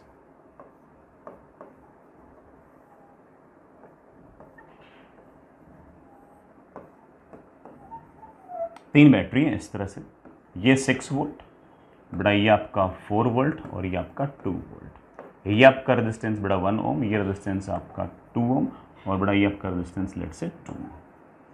अब कोई मुझसे पूछ ले कि बताइए कि इस सर्किट का इक्विवेलेंट ईएमएफ क्या होगा।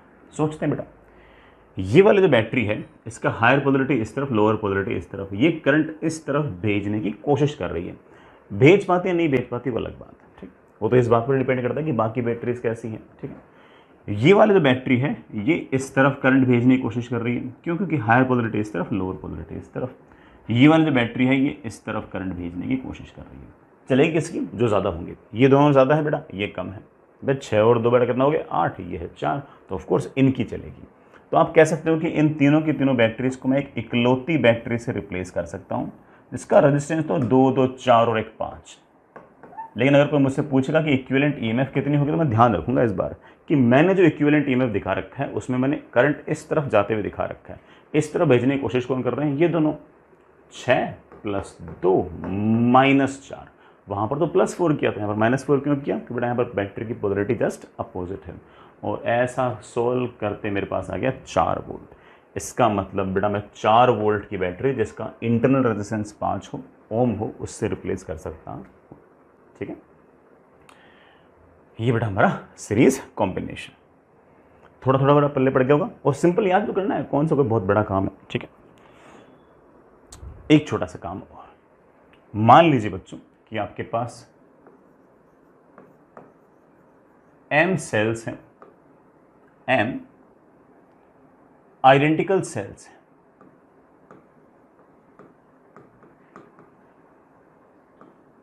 और वो आइडेंटिकल सेल्स जो हैं वो सीरीज में, और सब एक ही तरफ पोलरिटी रख रहे हैं।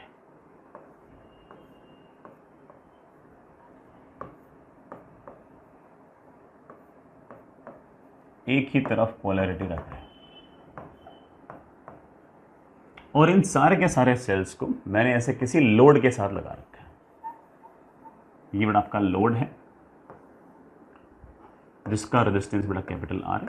लोड मतलब बेटा कोई भी ऐसा अरेंजमेंट जिसको ऑफ कोर्स हम इलेक्ट्रिकल एनर्जी देना चाह रहे हैं। जैसे ऐसा मान सकते हो कि किसी टॉर्च के अंदर कुछ सेल्स सीरीज में लगे हुए हैं और ये आपका बल्ब है। ठीक, मान सकते हैं ऐसे। हर बैटरी जो है उसका ईएमएफ E है और इंटरनल रेजिस्टेंस R है, और कुल मिलाकर m सेल्स है। EMF E resistance R, EMF E resistance R, EMF E resistance R, EMF E resistance R। इस पूरे के पूरे सर्किट को मैं रिप्लेस कर सकता हूं एक इकलौती बैटरी से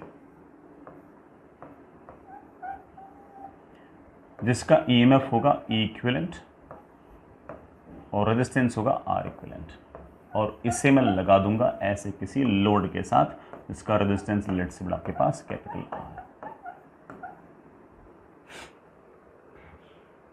ईएमएफ होगी कितनी, बड़ा आपको बस सबको ऐड कर दो, और कोई भी उल्टा तो लगा हुआ नहीं है, तो हम बड़े आराम से कह सकते हैं कि इक्विवेलेंट ईएमएफ विल बी, सारे के सारे ईएमएफ जो है वो ऐड कर दो, that is E plus E plus E plus plus plus कितने टाइम्स, m टाइम्स। तो ईएमएफ बड़ा मेरे पास बड़े आराम से आ गई है ME। R इक्विवेलेंट कितना आ गया बड़ा, R R R R कितने रेजिस्टेंस है, R रेजिस्टेंस है, that comes out to be MR। तो आप कह सकते हो कि मैं सारे के सारे अरेंजमेंट को एक इकलौती बैटरी से रिप्लेस कर सकता हूं जिसका ईएमएफ होगा ME और जिसका रेजिस्टेंस बड़ा मेरे पास होगा MR, जिसका रेजिस्टेंस मेरे पास होगा MR। मैं आपसे पूछूंगी कितना करंट आएगा इसके अंदर, तो आप कह सकते हो कि करंट की वैल्यू आएगी ईएमएफ तो आपका है ME डिवाइड बाय सर्किट का रेजिस्टेंस R, और ये MR, ये दोनों सीरीज में लगे हुए हैं, तो आप कह सकते हो that is capital R plus, ये हमारा आ गया बेटा क्या, करंट। ये बेटा आ गया हमारा करंट। अच्छा, ये बात भी ज़रा सोचो, प्रैक्टिकली इस बात को सोचो कि हमने इस तरह से कुछ सेल्स को सीरीज में लगाया क्यों। भाई क्या कारण रहा होगा कि हमने इन सेल्स को सीरीज में लगाया होगा। इकलौती बैटरी इस लोड के अक्रॉस क्यों नहीं लगाई, और क्यों मैंने इतने सारे सेल्स सीरीज में लगाए इस लोड के अक्रॉस। मुझे ऐसा लगता है कि इकलौती बैटरी जो है वो इस रेजिस्टेंस को उतना करंट नहीं दे पा रही होगी, जितना पावर नहीं दे पा रही होगी जितना इस लोड को चाहिए। तो ज़्यादा करंट देने के लिए, ज़्यादा पावर देने के लिए मैंने बहुत सारी बैटरीज यूज़ की है। तो इसका मतलब करंट जो है वो बढ़ना चाहिए, बैटरीज लगाने से, बैटरीज को सीरीज में लगाने से करंट बढ़ना चाहिए। अब ज़रा सोचो कि अगर आपका, सुनना पड़ा इस बात को, अगर आपके MR की वैल्यू से कैपिटल R अगर बहुत बड़ा हुआ, मतलब ये जो आपका इंटरनल रेजिस्टेंस है इसके मुकाबले अगर लोड रेजिस्टेंस काफ़ी बड़ा हुआ, तो उस केस में आप कह सकते हैं कि करंट जो है उसकी वैल्यू आ जाएगी ME अपॉन, बेटा MR तो बहुत छोटा है, कैपिटल R बहुत बड़ा है। उस केस में आप कह सकते हो कि current is directly proportional to M, मतलब जितने ज़्यादा सेल लगाओगे उतना ज़्यादा करंट आएगा, उतना ज़्यादा बड़ा लोड के पास करंट आएगा, तो उतना ज़्यादा बड़ा पावर डिसिपेट कर पाएगा। तो मैं ऐसे कह पाऊंगा कि ये जो केस है, इस केस के अंदर हमारा सीरीज कॉम्बिनेशन जो है वो बेनिफिशियल है। हमारा जो सीरीज कॉम्बिनेशन है वो बेनिफिशियल है। ठीक, अगर ये वाली कंडीशन फुलफिल होगी तभी तो आप कह पाओगे कि देखो भाई ये वाली वैल्यू तो बहुत छोटी है, और अगर ये वाली वैल्यू बहुत छोटी तो करंट आ गया सीधा ही है। अब जितनी ज़्यादा बैटरी लगाओगे करंट उतना ही ज़्यादा आएगा, तो हम कहेंगे कि सीरीज कॉम्बिनेशन हमारे लिए फ़ायदेमंद है। लेकिन अगर मान लो ऐसा हुआ, लेट्स से मान लो ऐसा इफ़ एम आर की जो वैल्यू है वो कैपिटल आर से बहुत बड़ी हुई, लेट्स से बेटा मान लो ऐसा हुआ, फिर मैं आपसे पूछूंगी करंट कितना होगा, तो आप बोलोगे सर ऊपर तो एम ही आएगा, नीचे इस कैपिटल आर के सामने एम आर तो बहुत बड़ा है, तो कैपिटल आर को हटा दूँ, मैंने यहाँ पर लिख दिया एम आर, एम से एम कैंसिल हो गया, एम से एम कैंसिल हो गया और हमारे पास करंट की वैल्यू आ गई है सिंपली ई बाई आर। और ये जो ई बाई आर आई है ये तो आप देख पा रहे हो कि ये तो इंडिपेंडेंट ऑफ एम है, इंडिपेंडेंट ऑफ एम है। इस बात का मतलब ये है कि चाहे तू एक सेल लगा, चाहे 2 लगा, चाहे 10 लगा, चाहे 20 लगा, इस लोड में से तो करंट उतना ही आएगा, और अगर लोड में से उतना ही करंट आएगा तो सीरीज कॉम्बिनेशन बेनिफिशियल है ना, बेनिफिशियल नहीं है, तो आप बोलो से बेनिफिशियल नहीं है। अगर लोड में उतना ही करंट आ रहा है तो मैं 2 सेल क्यों लगाऊंगा, एक ही लगाऊंगा ना, 5 सेल क्यों लगाऊंगा, एक ही लगाऊंगा। 5 सेल डिस्चार्ज होंगे तब भी उतना करंट दे रहे हैं, और एक सेल डिस्चार्ज हो रहा है तब भी उतना करंट दे रहा है, तो ऑब्वियस बात है मैं तो एक सेल ही लगाऊंगा। तो मैं कह सकता हूं कि इस कंडीशन के अंदर हमारा series combination is not beneficial, series combination is not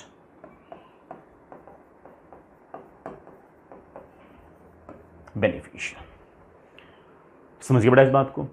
हम बेटा बहुत सारे सेल्स वगैरह यूज करते हैं, वो अक्सर सीरीज में ही होते हैं, अक्सर सीरीज में होते हैं। जैसे मैं आपको 2 एग्जांपल देता हूँ।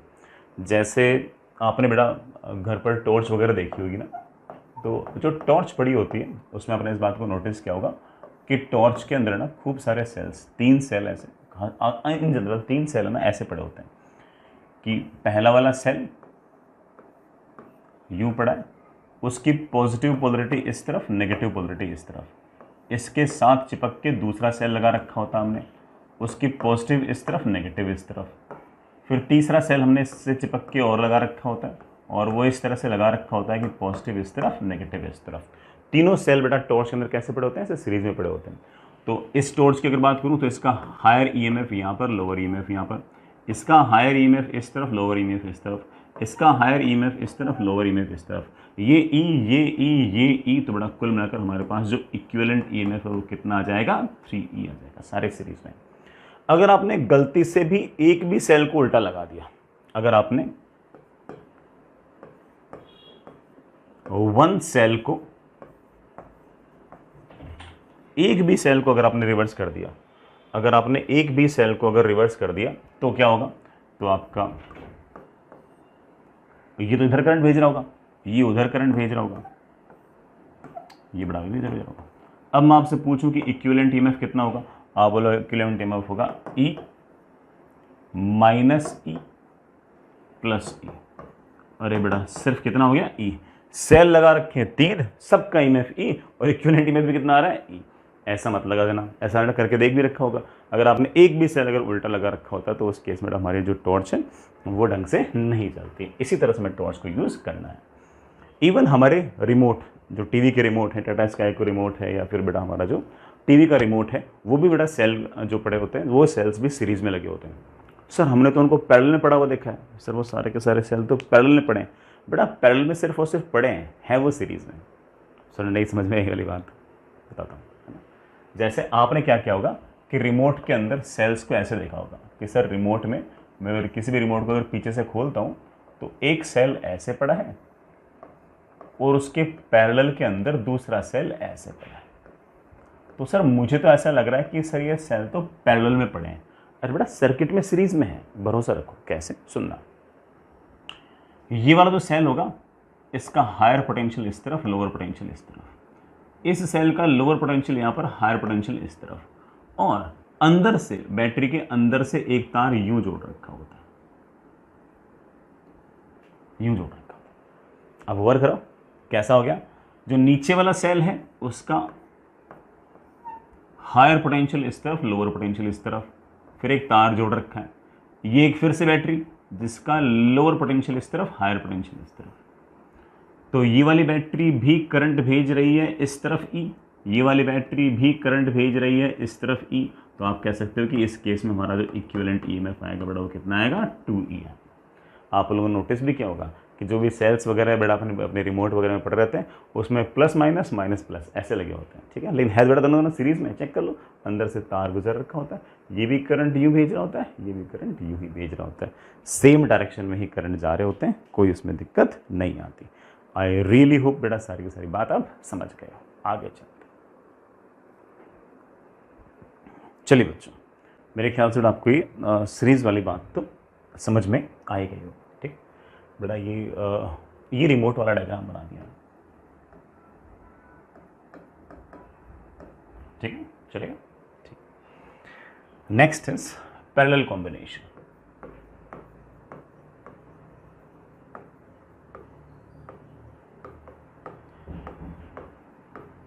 किसी भी सेल्स को और बैटरीज को हम पैरेलल कॉम्बिनेशन में तब कहेंगे जब उनके अक्रॉस पोटेंशियल डिफरेंस सेम हो, बट जब उनके अक्रॉस पोटेंशियल डिफरेंस सेम होगा। जैसे आराम से सुनना,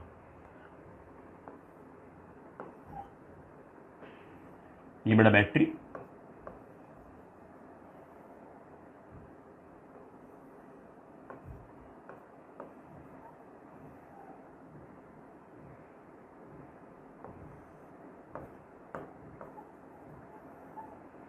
चलिए बेटा, ये जो EMF है ये E1 internal resistance R1, EMF E2 internal resistance R2, EMF E3 internal resistance R3। Fair enough बेटा। इस ये वाला पॉइंट A, ये वाला पॉइंट B, तीनों बैटरीज के अक्रॉस पोटेंशियल डिफरेंस सेम है। अगर यहाँ का पोटेंशियल VA है, यहाँ का अगर VB है, तो बेटा सबके across potential difference VA minus VB है। चलिए बेटा, मैं काम कर लेता हूँ बेटा, यहाँ का पोटेंशियल मान लेता हूँ 0, यहाँ का पोटेंशियल 0, यहाँ का पोटेंशियल मैं एक बार के लिए मान लेता हूँ 0, यहाँ का पोटेंशियल एक बार के लिए मान लेता हूँ x, तो बेटा यहाँ का पोटेंशियल भी x, यहाँ का पोटेंशियल भी x, तो तीनों बैटरी के इसके अक्रॉस सेम पोटेंशियल डिफरेंस है। यहाँ का बेटा ऑफ कोर्स पोटेंशियल अपने आप आ जाएगा,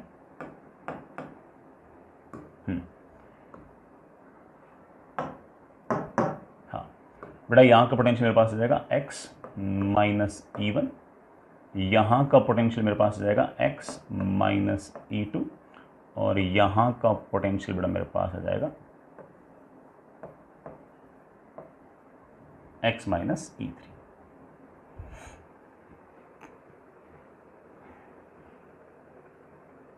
ठीक है बेटा, मेरे पास ये सारा का सारा अरेंजमेंट है।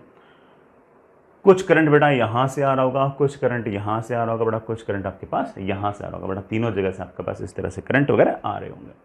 अगर मैं यहाँ पर KCL वगैरह लगाऊं तो मैं बड़े आराम से कह सकता हूँ x minus E1 upon R1 plus x minus E2, बेटा यहाँ का पोटेंशियल 0, यहाँ का x माइनस E2 है, x minus E2 upon R2 plus बेटा x minus E3 upon R3 should be equal to 0। यहाँ से बेटा मेरे पास आ गया x 1 upon R1 plus 1 upon R2 plus 1 upon R3 is equals to E1 upon R1 plus E2 upon R2 plus E3 upon R3। ये जो x है यही एक तरह से बेटा यहाँ से तक का इक्विवेलेंट EMF है। हालांकि बहुत ही सिंपलिस्टिक डेरिवेशन है बेटा, एक्चुअल डेरिवेशन थोड़ी सी टफ है, लेकिन आपके दिमाग में सेट हो जाए इसलिए बेटा मैंने डेरिवेशन की है। आपके पास x की जो वैल्यू आ गई है that comes out to be E1 upon R1 plus E2 upon R2 plus E3 upon R3 divided by 1 upon R1 plus 1 upon R2 plus 1 upon R3। This is your equivalent EMF। जब भी कभी आपके पास बेटा parallel के अंदर कुछ wires हों तो बेटा आप इस तरह से इक्विवेलेंट EMF इस तरह से इस फॉर्मूले से निकाल सकते हो। किसी की पोलरिटी अगर उल्टी हुई तो उसको आप माइनस में ले लेना। और तो और बेटा इस पूरे के पूरे अरेंजमेंट का अगर आपको इक्विवेलेंट रेजिस्टेंस निकालना हो तो 1 upon R equivalent is simply 1 upon R1 plus 1 upon R2 plus 1 upon R3, simple. तो इन सारी की सारी बैटरीज को आप एक इकलौती बैटरी से रिप्लेस कर सकते हो जिसका EMF आएगा E इक्विवेलेंट और जिसका रेजिस्टेंस आएगा R इक्विवेलेंट। इक्विवेलेंट ईएमएफ इस फॉर्मूले से और आर इक्विवेलेंट इस फॉर्मूले से हमारा काम बन जाए। बड़ा आई रियली होप ये सारी बात आप समझ गए होंगे, ठीक है। हालांकि फॉर्मूला याद करना है, बड़ा डेरिवेशन तो मैंने ऐसे बहुत ही उस तरह के केस में बताइए, बड़ा जिस केस में आपके पास ये जो तार है ये किसी को जोड़ना रखा हो, सर्किट सिर्फ हो, सिर्फ यही हो, इतना ही हो, है ना, यहाँ पर करंट आपका जीरो हो, ठीक है, सिंपलिस्टिक तरीके से करने के लिए। अदरवाइज आपके फॉर्मूला ही इंपॉर्टेंट है, फॉर्मूले से आपके सारे सर का बन जाएंगे। तो चलिए बच्चों, मैं इस फॉर्मूले पे एक छोटी सी बात, एक छोटा सा सवाल आपको कराता हूँ, सुनना बच्चों।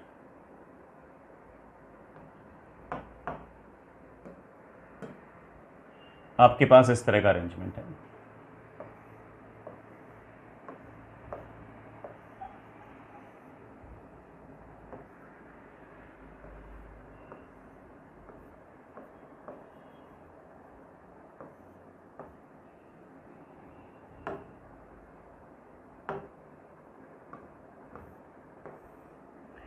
बड़ा आपके पास 10 volt 2 ohm, this one is 20 volt 2 ohm. इस सारे के सारे अरेंजमेंट को मैंने ऐसे बड़ा किसी लोड रेजिस्टेंस से इस तरह से जोड़ रखा है। जो लोड रेजिस्टेंस है बड़ा वो आपका 3 ओम है। सवाल लिखिए बड़ा, फाइंड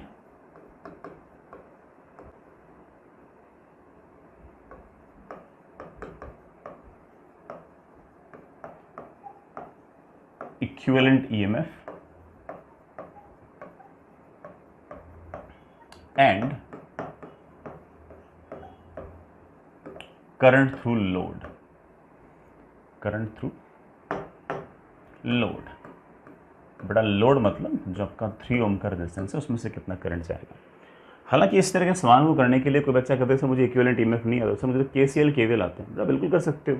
यहाँ से I1 करंट आते हैं मान लो, यहाँ से I2 करंट आते हैं मान लो, एक बार बड़ा KCL लगाओ इसमें, सॉरी एक बार KVL लगाओ इसमें, एक बार KVL लगाओ इसमें, I1 भी आ गया, I2 भी आ जाएगा, I1 प्लस I2 भी आ जाएगा, हर काम हो जाएंगे। लेकिन हमने जानबूझ के सीरीज पैरेलल पढ़े ही हमेशा इसलिए कि हमारा काम थोड़ा सा आसान हो जाए, है कि नहीं, ठीक। तो चलिए करते हैं। इन दोनों बैटरीज को मैं एक इकलौती बैटरी से रिप्लेस कर सकता हूं and equivalent EMF of that battery will be E1/R1 plus E2/R2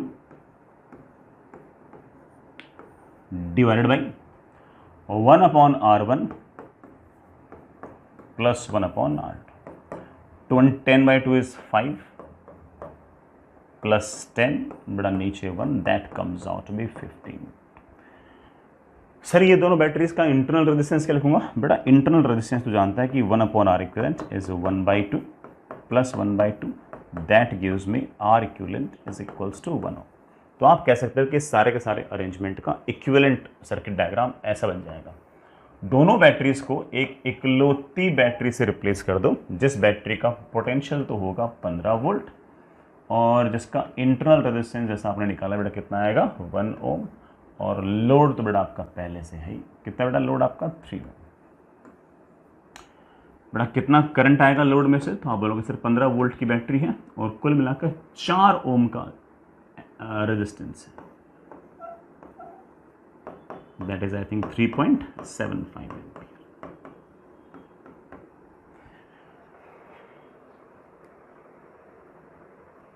ये हमारा आंसर है, ये समझ लेंगे इस बात। चलिए बच्चों, मैं इसमें एक छोटा सा काम और कर रहा हूं कि इसको अगर उल्टा कर दूं तो क्या होगा, बड़ा देख लेते हैं।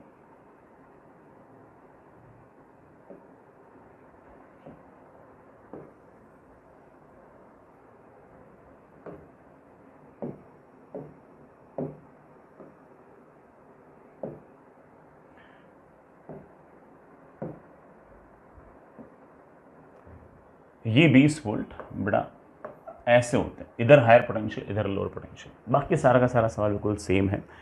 फाइंड इक्विवेलेंट ईएमएफ एंड क्या था बेटा, find current in the load. अभी करते हैं बेटा।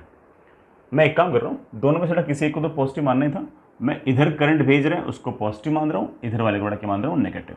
तो इक्विवेलेंट ईएमएफ मेरे पास आ जाएगा बेटा, बोलो क्या आएगा, E1/R1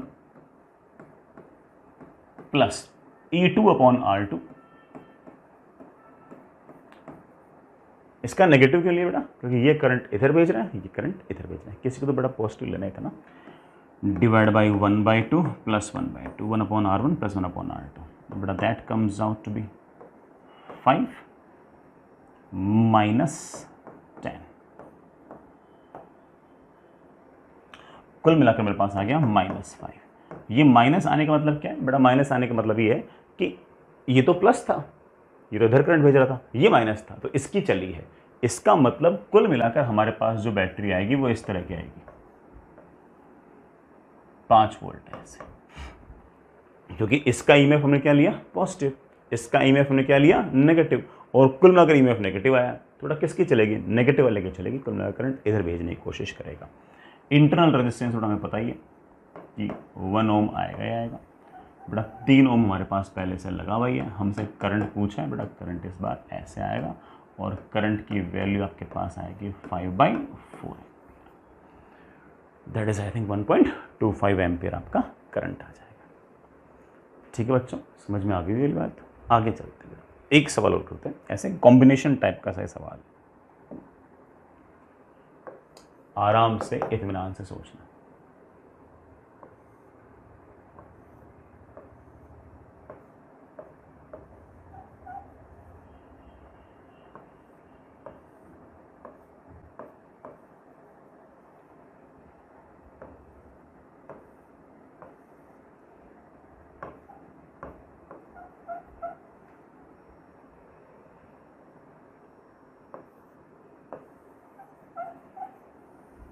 चलिए बेटा, इस बार सीरीज पैरेलल दोनों का कॉम्बिनेशन है।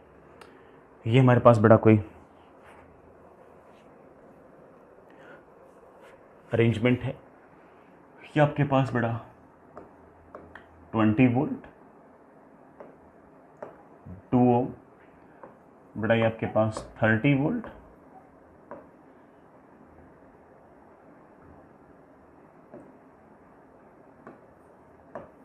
2 ओम, और बेटा ये लोअर करना, ये हायर करना। बेटा ये आपका 10 volt, this one is 2 ohm, this one is 3 ohm. सवाल बेटा वही है, find equivalent EMF and resistance through 3 ohm, sorry current through 3 ohm. Find equivalent EMF and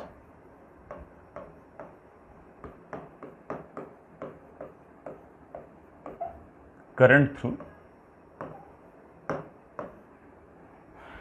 3 ohm. बड़ा 3 ओम में से कितना करंट गुजरेगा ये निकालना। आप बेटा खुद भी ट्राई कर लो। ये दोनों आपस में पैरेलल है, तो इनके लिए आप कहोगे sir it is basically 20/2 plus बड़ा कितना 30/2 डिवाइडेड बाई 1/2 प्लस 1/2। ये हमारे पास आ गया इक्विवेलेंट ईएमएफ इन दोनों का। तो बेटा नीचे वाला तो 1 ही हो जाएगा। ये मेरे ख्याल से आ गया 10 प्लस 15, कितना आ गया 25 वोल्ट। और बेटा 2 ओम और 2 ओम पैरेलल में है तो इनका 1 ओम आ जाएगा। तो आप कह सकते हो कि ये आ गया मेरे पास 25 वोल्ट की तो बैटरी है, 2 ओम का आप सॉरी 2 ओम नहीं बेटा 1 ओम का इंटरनल रेजिस्टेंस है, 10 वोल्ट की बैटरी बेटा ये है, 2 ओम का रेजिस्टेंस बेटा ये है, और बेटा ये 3 ओम पहले से। अब ये दोनों बैटरीज आपस में बेटा कैसे हैं? सीरीज।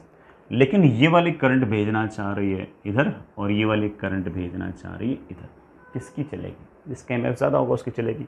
इक्विवेलेंट ईएमएफ आएगा 25 माइनस 10। सर माइनस क्यों किया? बेटा दोनों एंड टू एंड जुड़ी हुई हैं, सीरीज में है, लेकिन पोलरिटी एक दूसरे के अपोजिट है। तो अब हमारे पास जो इक्विवेलेंट ईएमएफ आएगा बेटा that will be 25 minus 10, that comes out to be 15 volt. तो 15 वोल्ट की बेटा बैटरी लगा दो बेटा 1 ओम और 2 ohm, that comes out to be 3 ohm. 3 ohm ये है बेटा, 3 ओम ये। अगर कोई मुझसे पूछे करंट कितना होगा तो बेटा that comes out to be 15 divided by 6, 15 divided by 6, that comes out to be 2.5। ठीक है बच्चों, समझ गए होंगे इस तरह के सवाल को। कोई इतना बहुत बड़ा टास्क भी नहीं था, आराम से करने लायक सारी की सारी चीज़ें थी। आगे चलते हैं।